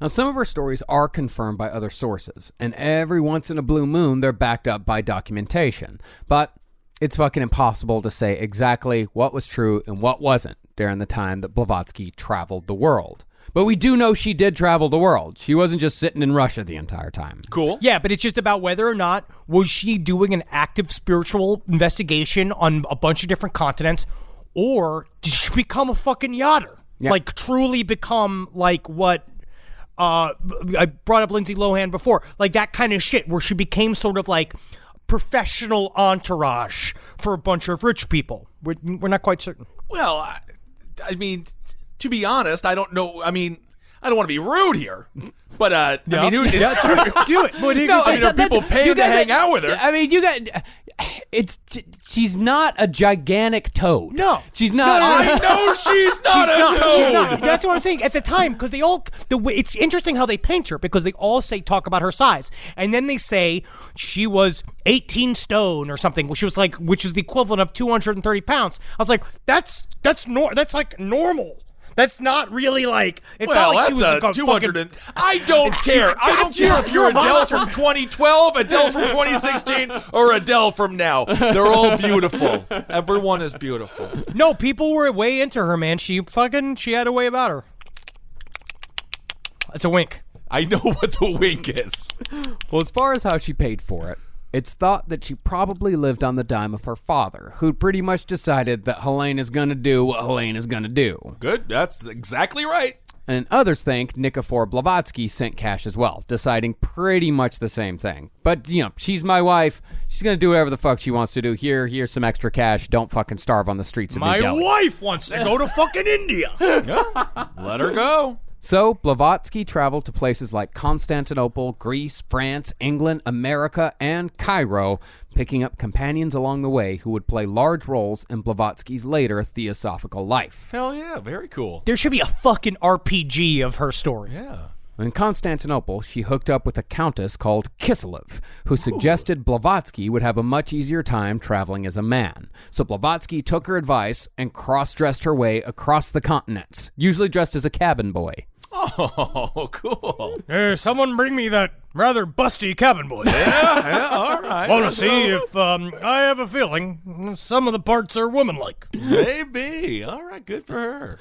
Also, while in Constantinople, Blavatsky was once again almost killed by a horse. Damn. She was performing horse stunts on a steeplechase for cash using a wild mare who had killed 2 previous riders. Wait a second. So she's doing she's a stunt woman? She was a hell of a fucking horse rider. She could fucking do it, man. She was a great horse rider. Cool. I mean, really, when she got big when she got older. I'm not talking. No, I'm done with that. I'm not even on that. I'm just interested that she's a horse rider. Well, the horse reared up, fell backward, and crushed her. Oh. Impact injured her heart permanently, and this injury would turn into one of the many physical maladies that Blavatsky would succumb to again and again over the course of her relatively short life. I wonder what it was about the 1800s where it was stuff like, because she just had this wound, this open wound on her chest for the rest of her life that would just weep sometimes or open up or do something. And I was like, how does this happen? Why doesn't this really happen now? Well, because we have surgery. We can do open heart surgery and go in and fix it. And they didn't know how to do it back then. All right, Marcus. All right. But this was the injury, and I don't mean to sound sophomoric here. Oftentimes I try to be as mature as I can on the show. But this was the injury that I believe was what I said before that knocked her pussy loose. And I'm not certain if that's a direct injury, but they said something about her uterus got rattled. She got fucking Ute dice. Because of this, something happened and knocked loose in her gut, and it made so that her sex wasn't good no more for her. Okay. I am just being a storyteller and an educator. I agree. It's very important information. Well, despite the heart trouble, though, Blavatsky was a nicotine fiend and was said to constantly roll and smoke cigarette after cigarette after cigarette. They said she'd smoke up to a pound of tobacco a day. Holy shit. That's like that Bill Hicks joke where it's 2 packs a day. I go through 2 lighters a day. Yeah. How a pound of cigarettes? How much does what is that? Is that literally 10 packs of cigarettes a day? I would like for someone to even answer this question, sidestorieslpotl@gmail.com. I wonder if at the time, tobacco was more powerful too. I bet tobacco was way closer to weed. I know that it was tougher on the system and get you high and shit back in the day. Well, I don't know. I mean, nowadays it has glass in it, doesn't it? Yeah. They said that she would smoke hundreds of cigarettes a day. That it was just a constant, because you also got to remember she's smoking little rollies. Right. So she's not smoking full on. She's not smoking 100 Camel Wides a day. Sure. Yeah. Nah, she's not a fucking truck driver. Yeah, she ain't racking up the miles here. Right, yeah. No inflatable chairs in her future. Well, not too long after recovering from the incident with the horse, Blavatsky had a run-in with an opera singer named Agardie Metrovic. God, these names are... I wish we could go back to them. I love these names. Yeah. No, we should start. Marcus is the one who wants kids. Yeah. This is your... You better think of long and hard what occult names you're going to give your children. Agardie Parks. That is gonna... There is no way that kid's gonna grow up to be a failure. Yeah. Unfortunately, Parks is one of the least occult names in fucking history. Yeah, change it to Parkskovsky. Like, just change it and make a new name for the child. Yeah, just take her. But if they took their mother's name, then Hidalgo. Like, that's an cool. occult name right there. Yeah. That'd fucking work out. Absolutely. It's a cool name. Well, the nature of the relationship between Madame Blavatsky and Agardie Metrovic is highly debated. From what Gary Lockman says, Blavatsky found Metrovic in a ditch after he'd been stabbed by a gang of Corsican ruffians working on the orders of the local Jesuits who'd put out a hit on Metrovic for reasons unknown. He dared sing Pavarti's number 5 in less than an A sharp. Stab him with bread. Because in my mind, Corsican ruffians are just a bunch of like guys with scarves on, just going like, you do not even eat cheese correctly.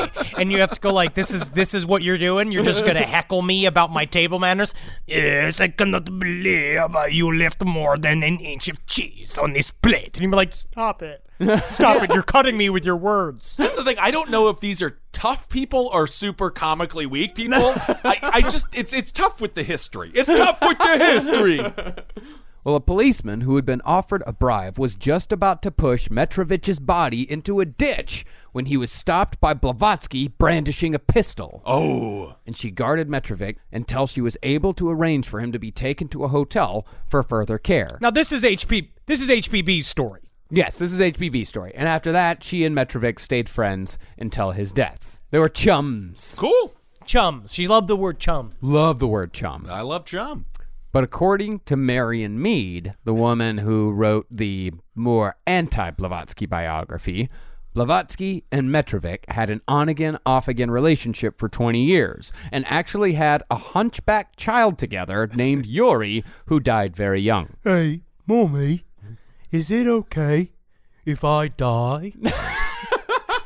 I mean, the kid dies. Do you have to call him hunchback every time? Just I know, but it doesn't matter. That's a fucking author. They made sure to put that detail in there. I'm just reporting the facts, sir. All we do is report the facts.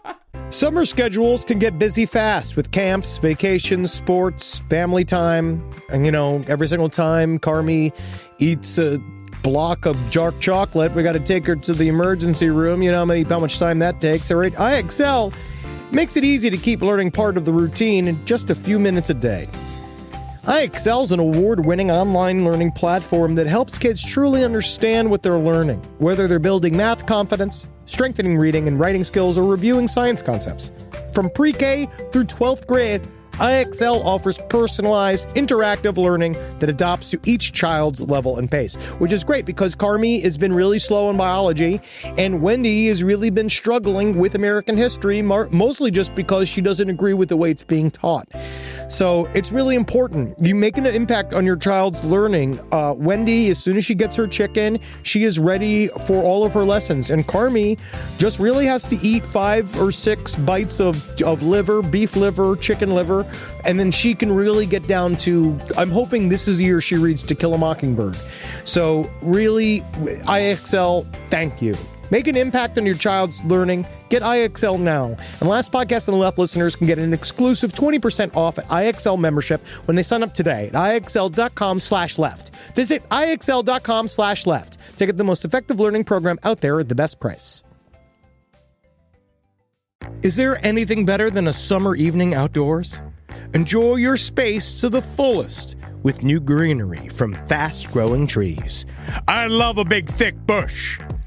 Fast Growing Trees is America's largest, most trusted online nursery, and they can send me a big, thick bush any time of the day. It arrives at work. It arrives at my car. I can pinpoint on a Google map where it is. Send me a big, thick brown bush. And they send it immediately when they have it, because sometimes the shaver comes to town. I remember one time I ordered a cherry wood tree from Fast Growing Trees. And my God, I couldn't cut it down, no matter what my father told me to do. I had to lie to him about it. And next thing you know, I became the first president of the United States of America. And even you can become the first president of the United States of America with Fast Growing Trees. Right now, get up to half off select summer planning essentials, plus get an additional 20% off your first purchase with code LEFT at checkout. That's an additional 20% off at fastgrowingtrees.com with code LEFT at checkout. Offer is valid for a limited time only. Terms and conditions apply. All right, I know what you're thinking. I like to go banking, but I don't want to give to these big old banks all the time that cater to the 1%. Well, go ahead and get yourself hooked up with Chime. It's banking built for you, not just those rich jerks. And they got thousands of fee-free ATMs, because why pay to get your own money? Chime is working for you, man. You get your Chime card, you're going to get travel perks, you're going to get into airport lounges, you're going to get those chicken thighs. You know, every time I go to an airport lounge, I get chicken thighs. And you know what I say whenever I see a plate of chicken thighs? Give me more. Chime's going to get you those chicken thighs in these lounges, all right? Sure, they could serve other types of meat, but why would you when chicken thighs are so delicious? Chime is not just smarter banking, it's the most rewarding way to bank. Join the millions who are already banking fee-free today. Head to chime.com/left. That's chime.com/left. It only takes a few minutes to sign up. Chime is a fintech, not a bank. Banking services for Chime Card provided by Chime's bank partners. Optional products and services may have fees or charges. Stated cashback for Chime Prime only. No minimum balance required. Checking account ranking based on JD Power Survey published October 20th, 2025. For more information on travel perks, go to chime.com/disclosures. Now, Blavatsky's passport did show that she was in possession of a ward named Yuri in the 1860s, but a gynecological report from the 1880s confirmed that Madame Blavatsky had not and could not bear children, owing to what she called a crooked uterus. See? I wasn't making that up. I know she you were. did have a flippy floppy uterus. Can you just imagine the scroll that unfurls back then for the gynecological report? So weird. I can't imagine. I mean, I would assume that it just sent a chill down every woman's spine. The idea of an 1840s gynecologist. What are they doing? They were just looking for reasons to cut out your fucking uterus at any turn, and that's a brutal surgery. And then all the tools are made out of wood. It sounds like that scene from Seven where the guy put a knife on his dick. Yeah. Well, the mysterious Yuri's origins are still somewhat of a puzzle, but unless Blavatsky crooked that uterus herself and rearranged her vagina completely, Yuri was not hers. But it does sound like, yeah, I mean, how do you crook your own pussy? How do you do that? Do you get like fucking Chip and JoJo in there to do a bunch of demo, or do you just like sit on a salad spinner, or do you just punch yourself all the time until it fucking gets lopsided? Well, moving on to Cairo from Constantinople, Blavatsky met an artist named Albert Rawson, who witnessed HPB chowing down on balls of hash and studying with a Coptic magician named Paulos Metamon at a 4-star hotel. This is why they think she was probably bankrolled. Because that quite often is when she was seen in these travels. The times that she was seen, she was often in fancy hotels, nice clothes, eating good food, all fucking plied with hashish. Love that fucking hash. Helped with your third eye opening a little bit. Also helps you go to sleep against your will. Yeah. Oh my! It sounds like she had a pretty fun life here. A great life. Yeah. Oh yeah. After that, she traveled through France, astonishing Freemasons with her astral projection skills. But it was in England that Madame Helena Blavatsky first met with one of her so-called masters. Now, the nature of the masters are predictably a point of contention. According to Blavatsky, these were real men whom Blavatsky communicated with mentally and sometimes physically, remarkable men with remarkable powers who imparted their vast wisdom to Helena. Others think that the masters were merely Blavatsky's way of giving her ideas a masculine backing, an identity to her inner voice that, in the culture of the times, needed a man's perspective to be taken seriously. Well, she really wanted to be a part of many secret societies. Because this is the time period, people in this time period that were a part of the Bavarian Illuminati, the very beginnings of the Golden Dawn, the very beginnings of all of these people. So these institutes and these weird little think tanks, occult think tanks, were popping up everywhere. And she kept trying to get inside of one, but they didn't want a woman. So this is maybe one way of fashioning a little opening for herself. Luckman actually thinks that the Masters were possibly a joke that took on a life of its own. A fun little game that got out of hand and ended up being a much bigger part of Blavatsky's story than she intended it to be. That the Masters were not necessarily supposed to be at the forefront of everything, but because one of her dudes got a little carried away with it, she had to sort of follow him. And she kept the hook going.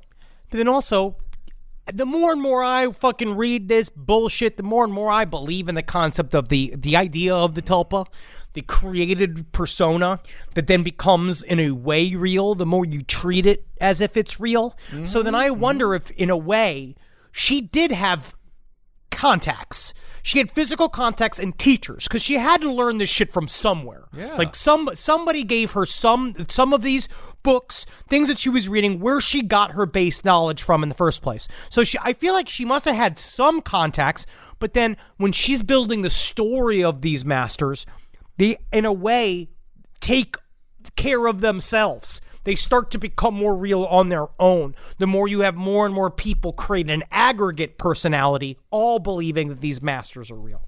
Well, she seemed like a gal about town. It seems like it's more likely she had masters, or at least someone like that. Well, absolutely. I mean, it seems like master was really like a title of honor and respect that she bestowed upon certain men in her life. I mean, pretty much dudes who showed her respect. Cool. And furthered her understanding of the universe. All right. The first of these, according to what Blavatsky later said, came to her while she was visiting England in 1851 as a companion to her godmother, Princess Bagration Moransky. Off with his head! I don't know what she does. One version of the story said that she saw the tall Indian man who had saved her from being killed by the horse when she was a kid in a crowd, and he told her to find him later at Hyde Park, where they had a meeting of the minds. In another tale, she said this man saved her from jumping into the river Thames at a particular low point in her life. But no matter how she said she met him, the point of the meeting was always the same. This master, whom she called Master Moria, said that he had a special mission for her, and in order to prepare, she had to spend 3 years in Tibet training for what was to be her life's purpose. Dude, this is straight up Batman Begins. I love it. It's the hero's journey. It really is. It's weird is. that you can see the same thing in fiction pop up again and again, mirroring true life. Coincidence. I love it, man. This is a very cool story. It's interesting she allowed herself to be vulnerable with the acknowledgement of being suicidal or down anyway. Yeah, it's very interesting. I mean, Jim Jones wouldn't do that. No. I would say that it's possibly horseshit. Yeah, it's quite, it's quite, but even so, even appearing to be vulnerable is, something in and of itself. So Blavatsky decided that the best way to get to Tibet would be, as Gary Lockman writes, to go the Columbus route and travel to India and eventually Tibet through the Americas, visiting the various mystical men and communities contained therein. Now, Blavatsky's American adventure did start on a sour note when medicine men in Quebec stole her boots. Oh, come on. That's what they'll do. That's what they'll do. Never leave your shoes lying around a Canadian doctor. But after that, she decided to visit the center of America's new religion, filled with people still known to this day to be friendly to an almost creepy degree. Yep. She made her way to what was then the home base of the Mormons. Whoa. Nauvoo, Illinois. Isn't that fucking wild, dude? Isn't that wild that these stories all fucking crazy. smashed together? Yeah, she went to go see what the Mormons were all about because she was getting essentially a scope for every spiritual movement that was around. Very similar to the way that Jim Jones would go to every church to slowly build like his idea of what his church would be. Right. She is already kind of picking up all of the parts of her philosophy, and she thought maybe the Mormons got something. I mean, like, they fucking took off. They built their whole own fucking city. Yeah, and they always showed up a couple of weeks late for a war. That's how you live. So was she given insight into like the Mormon religion? Or was it more just kind of like picking up on the social cues? Well, unfortunately, by the time she got there, Joseph Smith had already been killed and Nauvoo had been destroyed by an angry mob once again. All right. Noted. Yeah, So she missed it. Moved on. Yeah. Blavatsky then went to New Orleans. There, she studied voodoo until Master Moria warned her that voodoo was a dark practice. Oh, I would have loved to be in New Orleans at that time. Oh, man. Yes. She then traveled through Texas and went to Mexico, dipping down to South America to explore ancient Incan temples. What, she didn't learn anything in Texas? She just went through one of the biggest states in the country, didn't pick up anything? Nah, I don't think she really picked up much in Texas. Nah. I picked up a chewing tobacco habit, but I'm back to But cigarettes it's interesting. She hit all the spots, right? Or if this is true. If this is true. But I think that this leg is actually like vaguely true because you can kind of travel through this time. What we learned about America at the time is a real fluid, right? So people are running in and out. So she at least went and looked at it. Cool. Yeah. Finally, though, in 1852, she headed to India, joined by a German and a Hindu that she had met in Honduras. Unfortunately, though, Tibet was no easier to get into back then than it is now. And at this time, it was under British rule. Must have really hurt all those horses to have that bumper sticker that said Free Tibet on their asses. Yeah. Can I ask, why is it hard to get into Tibet? I don't know. I am going to say, honestly, I don't know a heck of a lot about Tibet. I was really afraid you were going to ask me that question because I don't know either. Okay, but you know what? I will say, aren't we man enough to admit it? Yes, we are. I think they got a lot. It's expensive tolls. It's like Jersey. It's like Jersey? Yeah, thanks, Kissel. Yeah, that's great. They tax you, but the roads aren't very good. No, it's like, what am I Jersey paying for? So where is it like in Jersey? Is it pork roll Jersey, or is it Sopranos Jersey, or is it the dump? Choose. Near MetLife. I'm looking at the Wikipedia page. This is already too much for me to read right now. Well, according to Blavatsky, she was turned away at the border by British guards. And there is some small documentation of this. According to reports, border guards turned away a white woman traveling alone in the Tibetan mountains in 1854, the same year Blavatsky claimed to have attempted entry. It's not proof, but it's something. It's something. But imagine this scene. You're a guard at the most power, like whatever Tibet is, right? But secret. And it's hard to get in there, and you're not letting anybody in there, right? Sure. I don't know why. I'm certain that someone will tell me someone's going to yell at us, right? Yeah. You can't get in there. Of course. And you're sitting there, and all of a sudden you're like, hey, scrunch. All of a sudden, fucking, essentially Rebel Wilson with a wig on, rolls out of the bush, covered in leaves and shit. He's like, hey, I'd like to get in there, please. Can I get in there? And then you're just like all these guards with their scimitars, which I imagine, I don't know if that, oh God, I'm going to get in so much trouble. Whatever it is that they have. Dude, they're British guards. They have guns. Muskets. They got muskets. Muskets, They have rifles. At this point, they have rifles. So she rolls up there and they're just like, no. Yeah. And then she's got to go like, okay.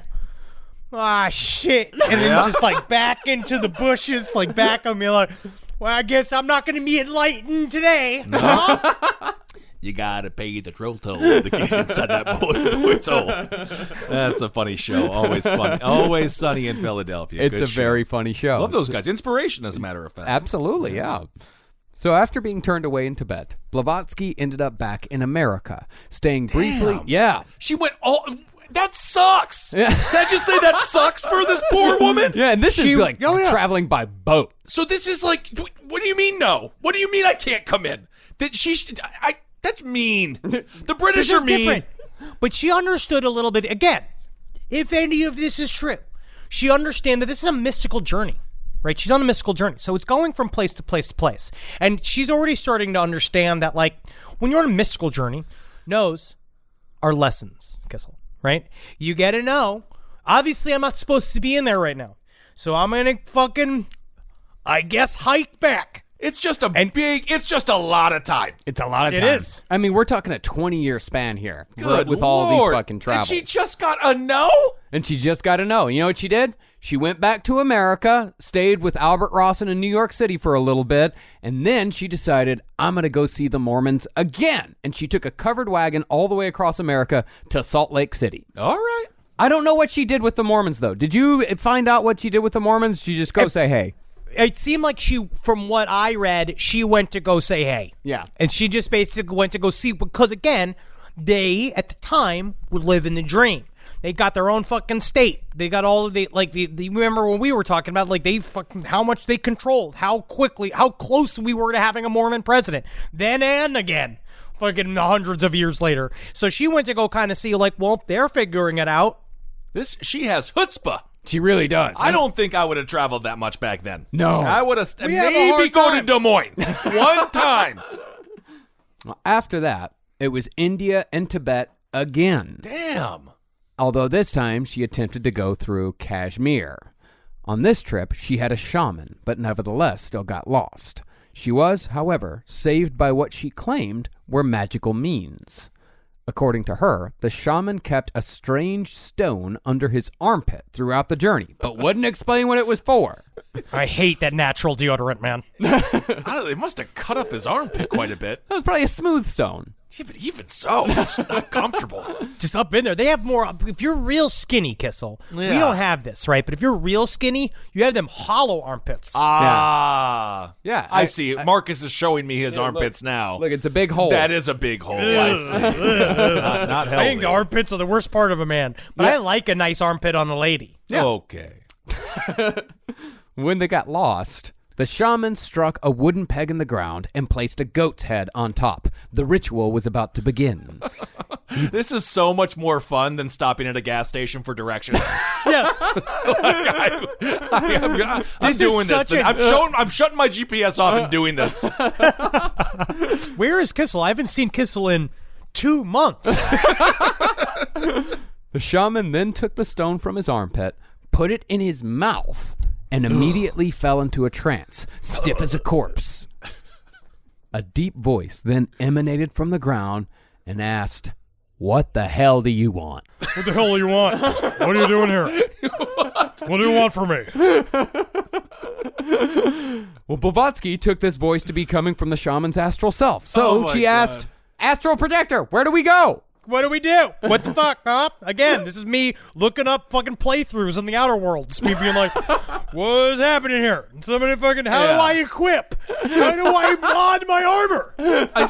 I'm just picturing Billy Crystal from like Dark Crystals. Yeah. Was that the name of this? Is that Princess Bride? Princess Bride, yes. Billy Crystal from Princess Bride. Oh, man. Well, sure enough, after she asked for help, a few hours later, horsemen arrived and escorted Blavatsky back to the border. She got denied again. What the Jesus Christ. It's hard. What is she got to do? What does she have to do to get into this place? Yeah, she's going to... You got to earn it. She's got to earn it. The time has to be right. Oh, God. I'm not... at some point, I just give up. Doesn't she like any of the places she's going to? just hunker down. Do a hunker down.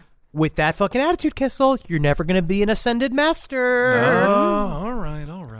After her second failure to gain entry into Tibet on the order of her mystical master, Blavatsky made her way back home to Russia, where she showed up on her sister's doorstep on Christmas night after being gone for a decade. Now, she was gone for a fucking decade. She was gone for 10 years. She sent a letter, and this is one of those magical things, where she sent a letter saying, I will arrive by Christmas, and you shall see me, and I can't wait to be with the family again. At the time, travel, highly unpredictable. Yeah. Right? We're seeing this. So you don't know when the hell the fuck you're going to get there.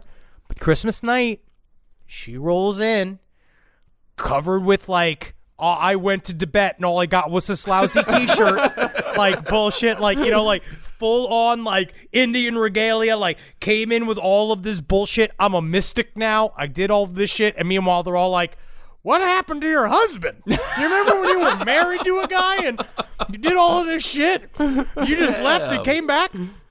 What a Christmas that must have been. Yeah.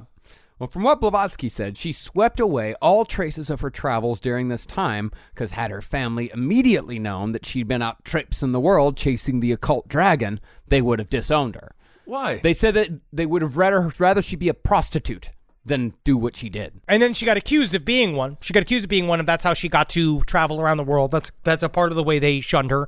And then during this time period, it's that thing where you go like, they're like, so, where you been for 10 years? And she's like, out. Yeah. I mean, not here. So, and you're like, did you want to tell us like maybe what you did or like where you went, like all your shit? And you're like, whatever. I'm Team Blavatsky here. I don't like the parents too much, or the whole family. Well, what she did is she eased them into it. Something had happened to Blavatsky on her travels, and she'd returned with strange powers she couldn't always control. And this part right here, this does not come from Madame Blavatsky. This comes from the testimony of her family, who weren't necessarily jazzed about Blavatsky leaving and coming back with weirdo wackadoo shit happening all around her. Okay. She was a stain on the family. And then when she came back and became essentially a Wi-Fi hotspot for paranormal activity that she couldn't control, this is the stuff that I find highly interesting, where the way they talked about it is that the house, she came in to stay, and the house came alive. Very similar to what we just covered with Jeff the Talking Mongoose. Honk, honk. Yeah, you remember. But shit fucking went off when she came back. And of course, you can get the Jeff the Talking Mongoose shirts for a limited time. And they're hot. Yeah, lastpodcastmerch.com. I did it for the devilment. Yeah.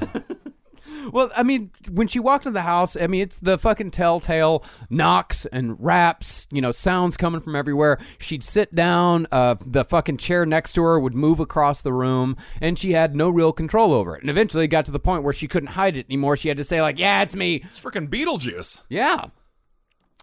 But she said that she could control it to a certain degree. To convince her brother, she told him that she could make any object she chose fit too heavy to lift. So her brother chose a small chess table. Blavatsky asked him to lift it, which he easily did. Just heave-ho, up, down. She then concentrated her gaze on the object and asked him to try again. Okay, let me just get ready. You ready? Oh.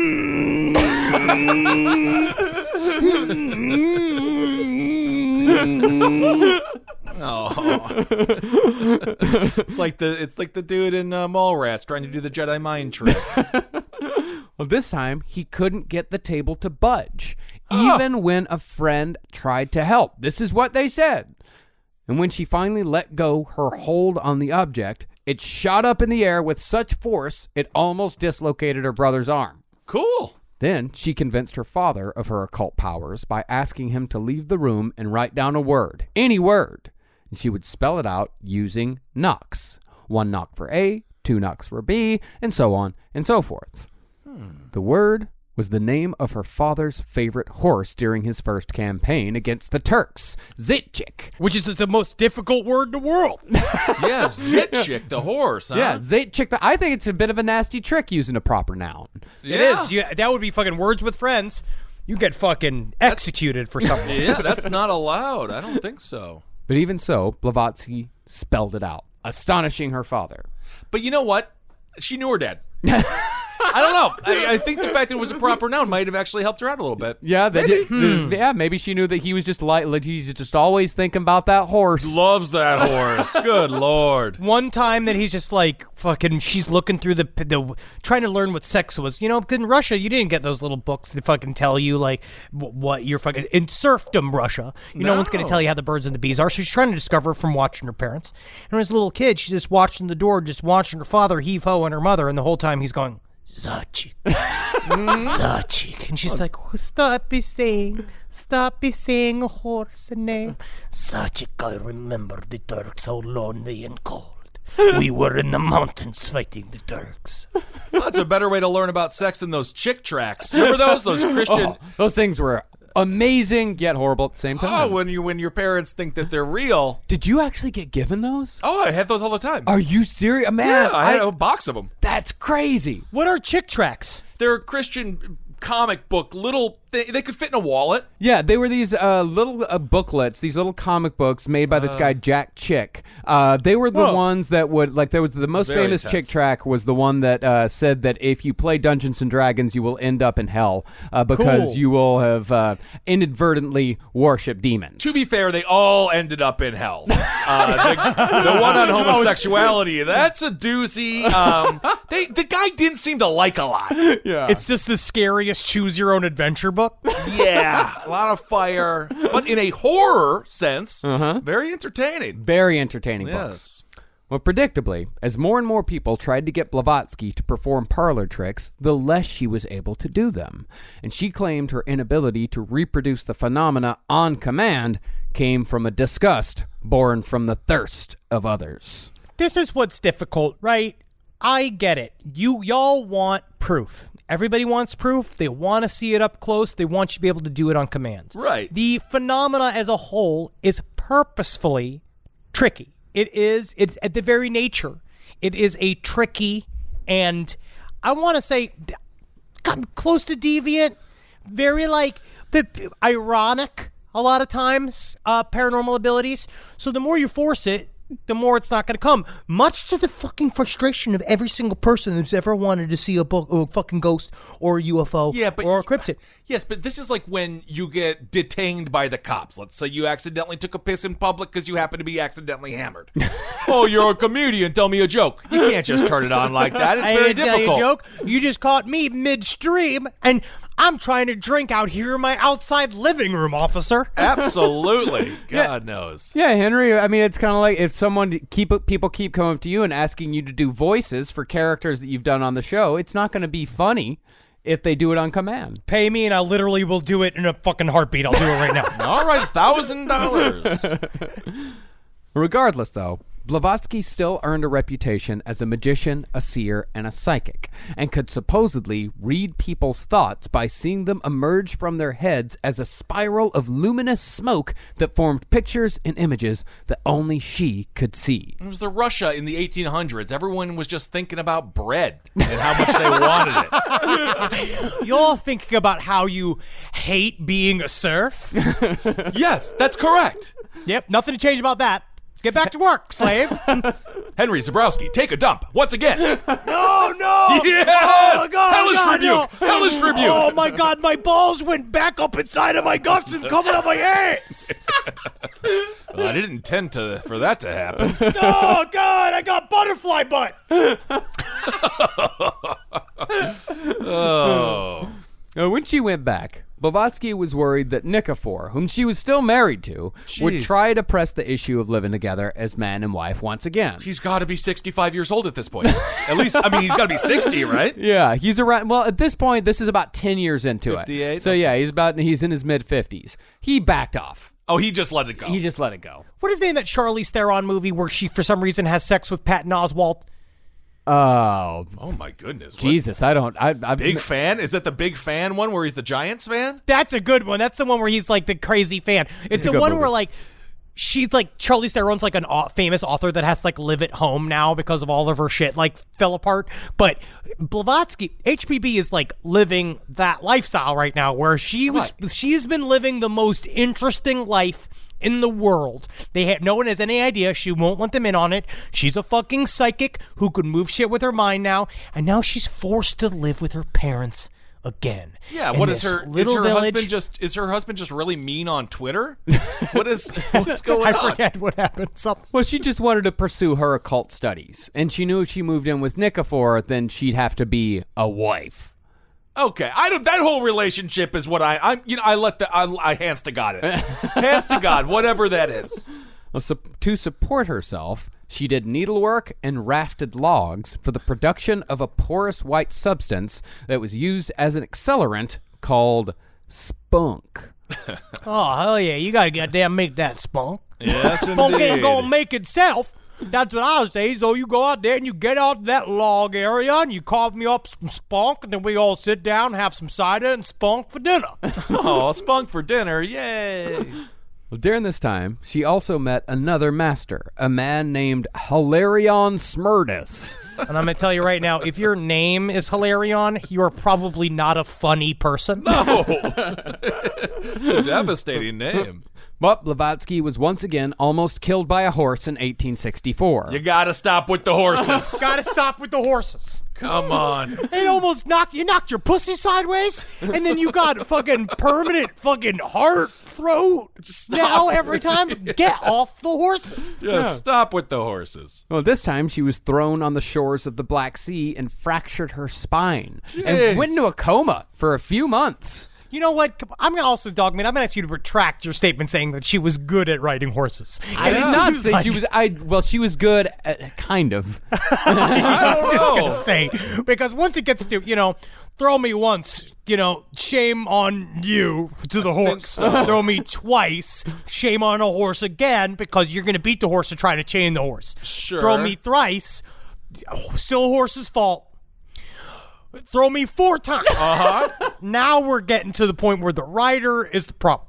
Yeah, I agree with you on that. However, when she awoke, she claimed to be in complete control of her powers. No more knocks around her, no more furniture moving around without her fucking by and by. Now she could do it all on her own. She's Drew Barrymore in Firestarter. Yeah. She's Carrie at the prom. I love it. This was the first time that she says, entered into sort of like a middle mind period, like a trance state. She says that she kind of went to like where you'd call the Akashic records are, or like where the first map of the Kabbalah would be, like all of those kind of esoteric gray areas of the astral plane. She kind of got to go hang out there for a while. Yeah. Cool. After recovering, she left Russia once more and claimed in 1867 to have fought on the side of Garibaldi and the Italians against the French.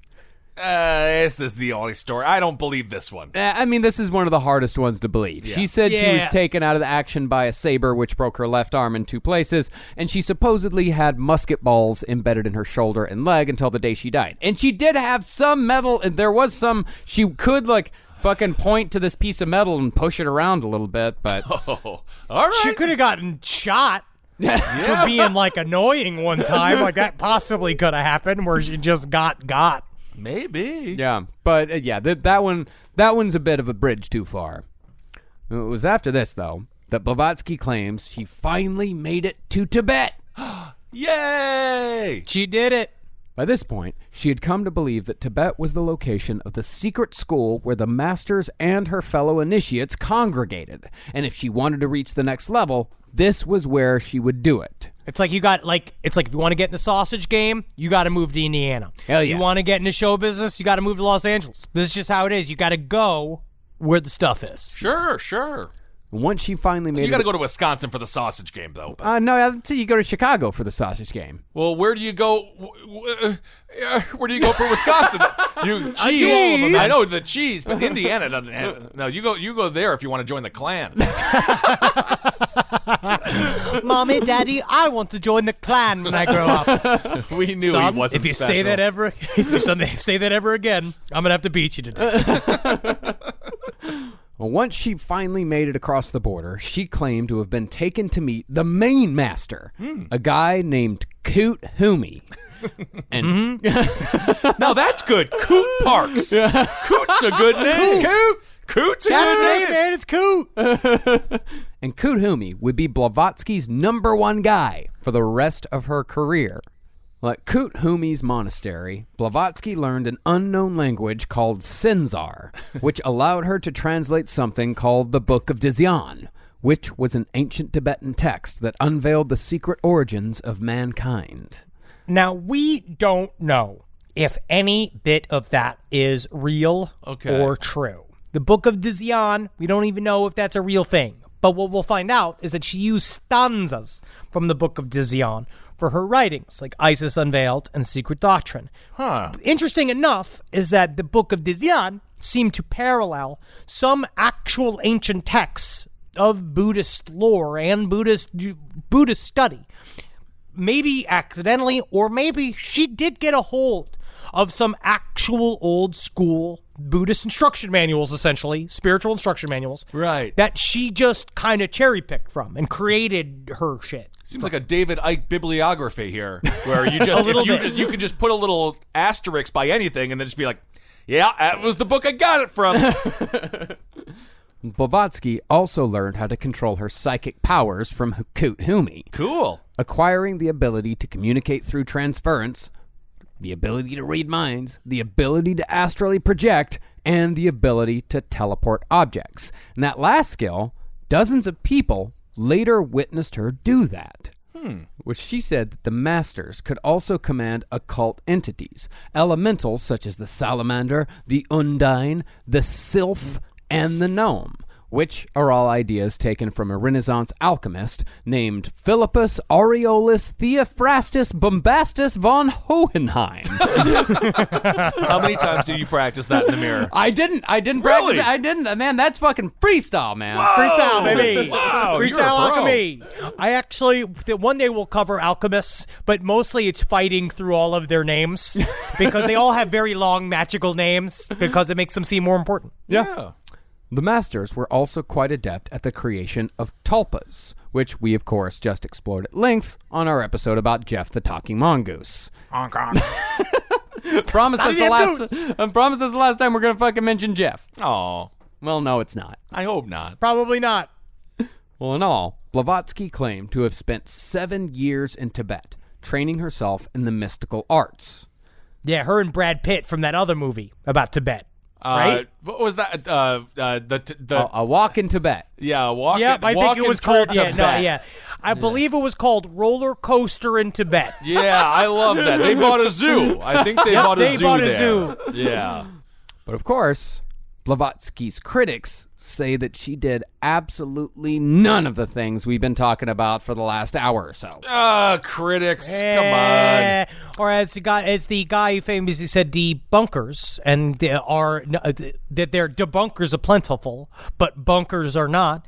This is the same person. He said that all critics work with hate in their heart, which is a lot. What? People are he's got very, very upset. He was very, very upset with critics. Yeah, well, I understand. Well, according to Marion Mead, after Blavatsky left Nikifor, she spent half her time fucking her way through the wealthier citizens of Europe and the other half failing as a business owner in Russia. Essentially, the first 10 years were just her yachting, as Henry said. Okay. And the second 10 years were just her piddling around Russia, fucking around. Cool. Like trying to make businesses go, which is just technically also an interesting story for a lady at the time. Yeah. Yeah, she opened up an ink shop. This is at least what Mead said. She made and sold artificial flowers for a time, imported goods from a place called Mingrelia, and she did all this while living with the opera singer that she supposedly had a son with, Metrovic. But as Lockman points out, it's ridiculous to assume that the famously asexual Madame Blavatsky spent years having sexual liaisons with various aristocrats. Well, it sounds like it might hurt a little bit. Yeah. It is interesting to note, though, that he also says it's somewhat ridiculous to assume that the famously portly, chain-smoking Blavatsky was able to traverse the mountains of Tibet. Unless she had total spiritual control over her movements and can do as many Buddhist monks are said to be able to do. If you watch that movie Crouching Tiger, Hidden Dragon, they do that thing where they jump up and they land on the branch and all the wire work and all that kind of shit. All of that is based on the concept that monks could do that type of shit, that they could control their bodies and they could fly and they could materialize and they could do all this kind of shit. I mean, obviously it is far-fetched, but the concept would be if she could, in a way, control some nature of the physical reality around her, it might help her with transportation as well and create some form of astral scooter, an astral sort of rascal to get her through the very difficult terrain around. I'm already just looking at the Wikipedia of Tibet, and there's like it's all red and yellow around it, which this says means mountains. Well, the problem with the crouching tiger, hidden dragon theory, though, is that she was said to have learned all that at the monastery. That's not the problem with it. But it's all insane. But she had to get to the monastery first. Maybe she walked slowly. She only had to do the hard go once, and she didn't have to do it twice. Yeah. And maybe she got better at it as she went and built up the muscles, right? She also had attendance and shit. Yeah, she did. I mean, it's mostly the chain smoking that's a problem. But that wasn't it viewed as like a way to help athleticism back in the day because it made your lungs work harder, so your lungs actually got more muscles. And it was a good point. Good point. But regardless of what really happened between the time she abandoned Nikifor and the day she arrived back in Russia, we know for sure that Blavatsky once again almost died when a ship she was taking to Cairo suddenly exploded. Well, this definitely happened. You do not want to build a ship out of a bomb. That's how you know you're safe, because you're inside the bomb. On July 4th, 1871, gunpowder kept in the hold of the SS Umonia, and the gunpowder was there in case they ran across pirates, because sometimes you run across pirates, you got to defend yourself against the pirates. The gunpowder ignited. Yeah. They kept it right by the candle. Yep. Destroyed the ship, killing 384 out of the 400 passengers aboard. Oh, damn. Yeah. But she fucking lived. Miraculously, somehow she fucking was... And this is one of those which I think speaks a little bit to maybe her physical prowess, where they found her fucking... Kate Winslet style on top of a door in the ocean, just fucking singed but alive. Okay. I mean, and that's real, huh? That's that did real. happen? Okay. Yeah, they found her floating amongst dismembered heads and limbs and torsos. I mean, this was a real fucking explosion. Damn. After surviving, Blavatsky made her way to Cairo, where she set up shop, bought a shitload of monkeys, and met a woman named Emma Cutting. With Cutting, Blavatsky founded one of the spirit societies so popular at the time, where they would use mediumistic techniques in the pursuit of the supernatural. Oh, if I had to choose one time so far, this would be the time. I love monkeys, and you get to hang out. Yeah, it is cute, and they are a great audience for a short period of time. Yeah, well, absolutely. But it's really hard to keep a group of chimps attention span, especially with the slow world of the psychic medium, and because they don't understand. That's true. I think we could do it. We could entertain them. I think so. Her favorite monkey was named Coco. Oh, that's a cute as hell. classic name. Yeah. Classic name. Jane Goodall had sex with those monkeys, though. She did. That was science. Why are both of you so big on this idea that Jane Goodall had sex with the chimps? I swear to God, she basically admitted it. She just said she had sex. It was gorillas. It was gorillas, wasn't it? She loved them to the degree that it was sexual. She wanted to show mama orangutans that it's actually really nice to swallow because it's romantic. That's how it started. I don't know. I don't know. But I don't know why the lesson started there. Yeah, I don't know why she even thought that was an important lesson for a chimp, but I guess she did. And congrats to those husband chimps, though. Absolutely, good for them. Good for them. Yeah. Regardless, though, the society failed utterly when the mediums, including Madame Blavatsky, were caught cheating when they, just like most spiritualists at the time, used cheap tricks to get their point across. But, what does it matter? What does it matter? You're going there, you want to connect with your dead loved one. Just lean in. You and I are. That's where I'm close to that. Where I straight up just believe. In the end, you are paying for a show, but they don't think that they're paying for a show. Yeah, I guess. Well, Blavatsky herself was caught using a long white glove stuffed with cotton attached to a piece of twine hung through the ceiling that she pretended was the materialized hand of a spirit during seances. Did Mickey Mouse die recently? Because it sounds like his hand. Things got even more out of hand when Blavatsky briefly left, and in her absence, the rest of the mediums drank a little bit too much and staged even more fake seances for the general public. If there is a reality show producer out there, Hammered Mediums needs to be a show. This is us. We have to give us the show. That's our show. I think at Kissel and I, we could be Hammered Mediums. I can guess what your grandpa's thinking right now. And he's saying stuff like, and I'll say this, he's saying he's proud of you. He's also saying he's sorry for being a Nazi.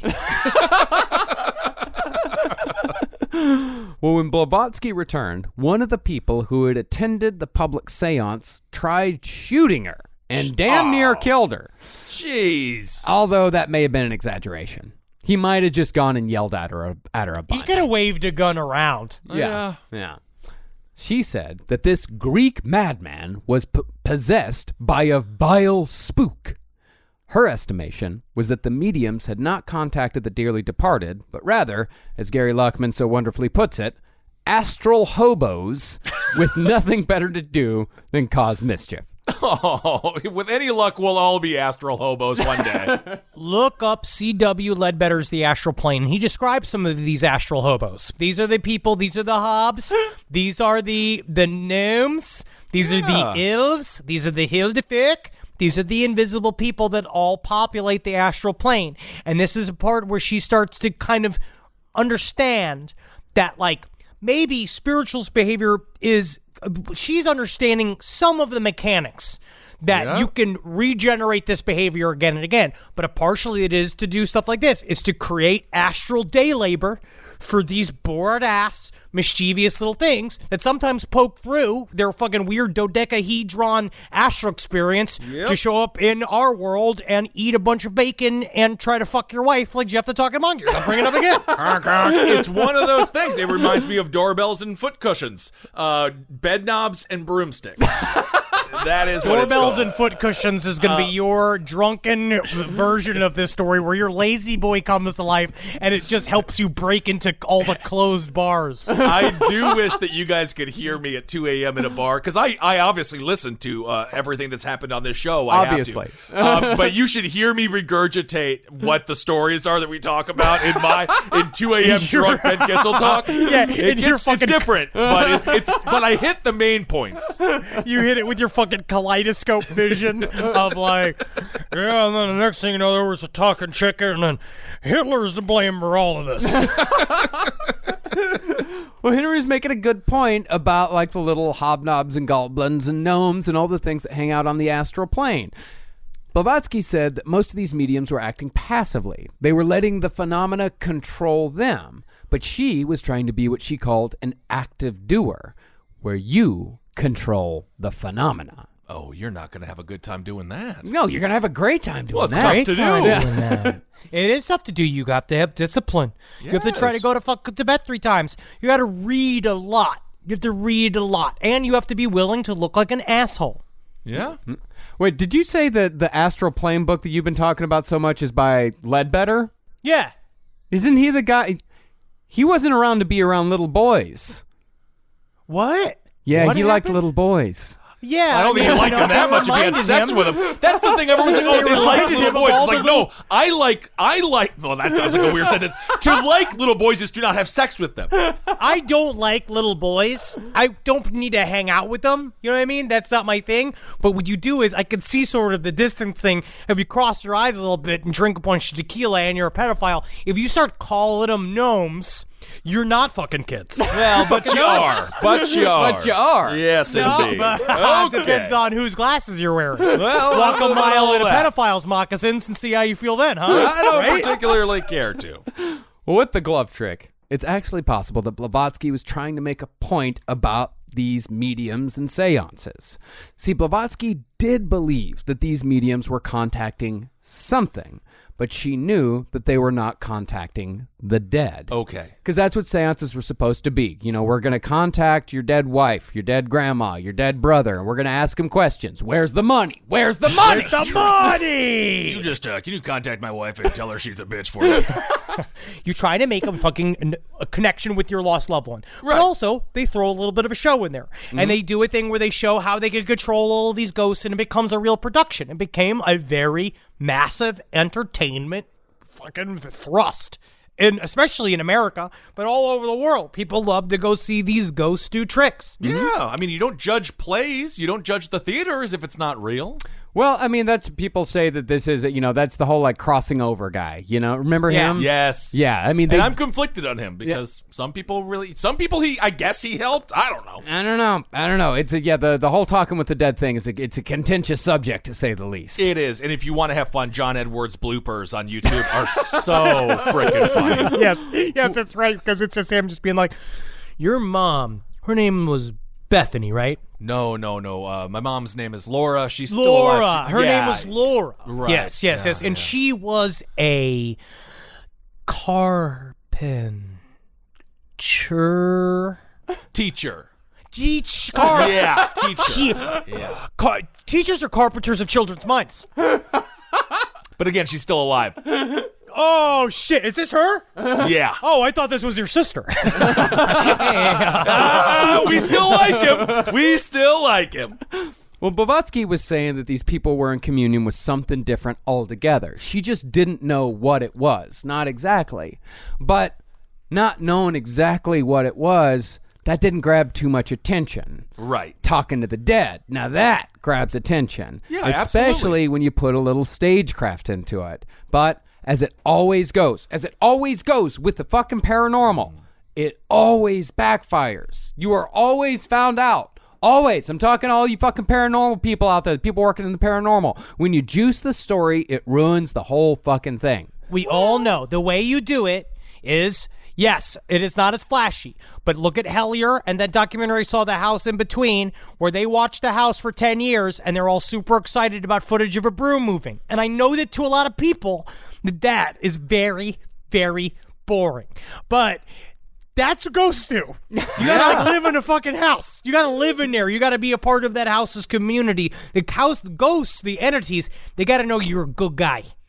Right. They can be trusted before they're gonna start doing shit for you. But there's never going to be a wow moment in the paranormal, Like there's never going to be a Ghostbusters moment. The fucking Stay Puft Marshmallow Man is never going to show up and fucking lay waste to New York City. Like it's not. The paranormal is a cumulative study. Yeah. One little thing on another. You wait until I cover myself in marshmallow fluff, and then we'll see if there's a marshmallow man around. It'll be like Cream Daddy. What an incredible cosplay! They decided to make them Marshmallow Man anatomically correct. Oh no, the Marshmallow Man seems to really taken a liking to that mailbox. Well, because the whole thing backfired, the society only lasted 2 weeks. Before 2 weeks? Blavatsky had to shut the. Well, when the great guy came waving the gun around, she's like, okay, I need to get the fuck out of here. Jeez, I guess. Yeah. But she didn't leave Cairo before meeting another master named Serapis Bey. From there, she traveled further into the Middle East, where she met a woman named Lydia Pashkov. Pashkov was famous for being the first woman to make a living doing travel literature, and she claimed that she witnessed Blavatsky raise a spirit from the desert. Pashkov recalled that one night, she and Blavatsky were camped around a decrepit old monument when HPB drew a circle around herself and began uttering spells. Now, this is straight out of a fucking RPG. Yeah. Suddenly, Blavatsky pointed her wand at the monument and a great ball of light flashed, which appeared to be the spirit of the person to whom the monument was dedicated. And he told them that the monument was the altar to an ancient temple of a forgotten god. It's fucking sweet. Hell yeah, man. Blavatsky then commanded the spirit to show them the monument in its full glory, and Pashkov swore that they were shown a colossal structure as it originally appeared, and a magnificent city before it all vanished just as fast as it appeared. No, na, na. No, na, no, na, na. The little fucking, it all building from all these like little circles and shit, and these little sparks and stuff, and it creates this whole beautiful, crazy, massive, impenetrable monolith, and they're just both like, yeah, that's the shit. That's cool. Right there, man. There's a lot of hashish involved. Yeah. Honestly, I will say there's a lot of hashish in a lot of this. Well, there's debate as to how much hashish was involved. There's some hashish. fucking roll it up, dude. Well, this is back when you ate hashish. You can still do that. Yeah. But this was the balls, like the big fucking like Big ol' sticky shit. Sticky, icky, fucking nicky, dude. Get them fucking hashed lumps up in them fucking guts, dude. All right, we're almost done. Then you can get back to your lovely weed that you have named. Well, after that, Blavatsky returned to Russia, where she received a letter containing a stack of cash that was said to come from one of her masters. And she followed his instructions to seek her future in New York City, 20 years after beginning her journey.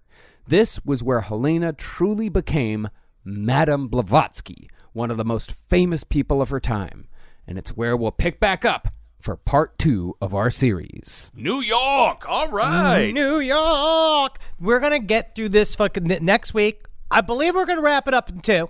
And next week, the goal is just to start to really go into the belief systems of HPB, talk about the secret doctrine, and talk about how we got to hear an occult thought from her. Yeah. And also all the other characters that were involved, like Henry Steele Olcott, who is a fascinating man, and various other people that come in and out of Blavatsky's life, and how a religion is created, but this time how an occult religion is created. All right, Madame Blavatsky, part 1. Read that fucking secret doctrine, man. Fucking astral project yourself out into the fucking universe and start seeing some people go to the bathroom. All right, everyone. Thank you so much for listening. Again, we got some new merch out there. Thanks for everyone who's bought the Talking Mongoose Honk Honk Jeff shirt. Those are flying off the shelves. They are. Get them while they're hot. Get them while you can. Please do. And it expires June 4th. Yes. That's when they will be done. And it's on lastpodcastmerch.com. Go check that out. And again, 6.66% of everything that we get every single thing that we sell, we are giving that portion to One Fair Wage. Speaking of 666, that is the price, $6.66 for our live show. Go to lastpodcastlive.com. Watch us in our meet space on stage in NOLA. That was last year's live show. It's a hoot. Please enjoy that, and keep on supporting all the shows here on LPN. You know, you should do is that you right now, if you're listening to this in the middle of the day, set a timer on your phone for about the time you smoke your first bowl. That when that fucking bowl gets sparked up every evening at 7 p.m., set the timer for 7 p.m., and you'll remember to go watch Last Podcast on the Left live. Absolutely. Yeah, baby! Be stoned, have a couple of drinks, have a nice time. And yes, again, keep on supporting all the shows here on LPN. Peruse, and I think you'll find something, or perhaps you'll just love everything that you love. So yeah. I fucking hope that you do, and I hope no reason to be upset, Henry. That's the opposite emotion. That's the opposite. And of course, thanks for giving to our Patreon, everyone. Of course. All right, and in the book, we have so much merch now. Yeah, we got a lot of shit going on. 4 weeks, New York Times bestseller, just unbelievable. Yeah. So thank you all so much for buying that, and thanks for sharing it on social media, like all of that stuff. Again, we're all word of mouth DIY, so thank you so much. Super cool. And don't forget to go check out all the other shows on the Last Podcast Network. Don't forget about Kind of Fun, Ben's Wrestling Podcast, Abe Lincoln's Top Hat, Page 7, and No Dogs in Space. We just finished our series on the Ramones. It's all out and done, 4 parts. Go check it out. Yeah. And guys, just remember Apocalypse Radio. We're coming to you. Fucking it's in here, man. It's fun to do it. It kind of feels like every once in a while when he's talking, it feels like fucking a video game where we're like background character, like radio in a way. Yeah, we're like the people in Grand Theft Auto 5 that you listen to in the radio when you turn the channel. No, it's Fallout. Yeah. It's Fallout 3. There's a whole character in a post-apocalyptic video game in which it is a radio station in the apocalypse. It's like that. Well, there's one in Days Gone too. Do you guys want to do this all night? There's another radio. 3 Dog. Oh! Yeah, baby! All right, everyone, hail yourselves! Hail Satan! Okay. Magustalations, everyone. Hey, man, hail me. I could use it these days. My knees are feeling weary, my friend. Henry, take a dump. Oh, yeah! My penis is following my balls! Oh, it keeps on getting worse for you. Talk about regrets. We all know someone who's been in a car accident and said, I don't need to call a lawyer, only to regret it after their pain and damages were worse than expected. When someone hurts you, you deserve to be compensated fairly. Morgan & Morgan is America's largest injury law firm, fighting for the people for over 35 years. Injured? Visit forthepeople.com/podcast. That's forthepeople.com/podcast. Their fee is free unless they win. Hi, listeners. Marcus, Ed, and Henry here. It's a little bit of an announcement. You loving all the episodes of Last Podcast on the Left lately? Well, listen, now you can get even more from us. Squeeze it out of us. If you want to hear new episodes ad-free and unlock access to Last Podcast on the Left 7 days early, subscribe to SiriusXM Podcast Plus on Apple Podcasts or visit SiriusXM.com/Podcast Plus to start your free trial today. Do it.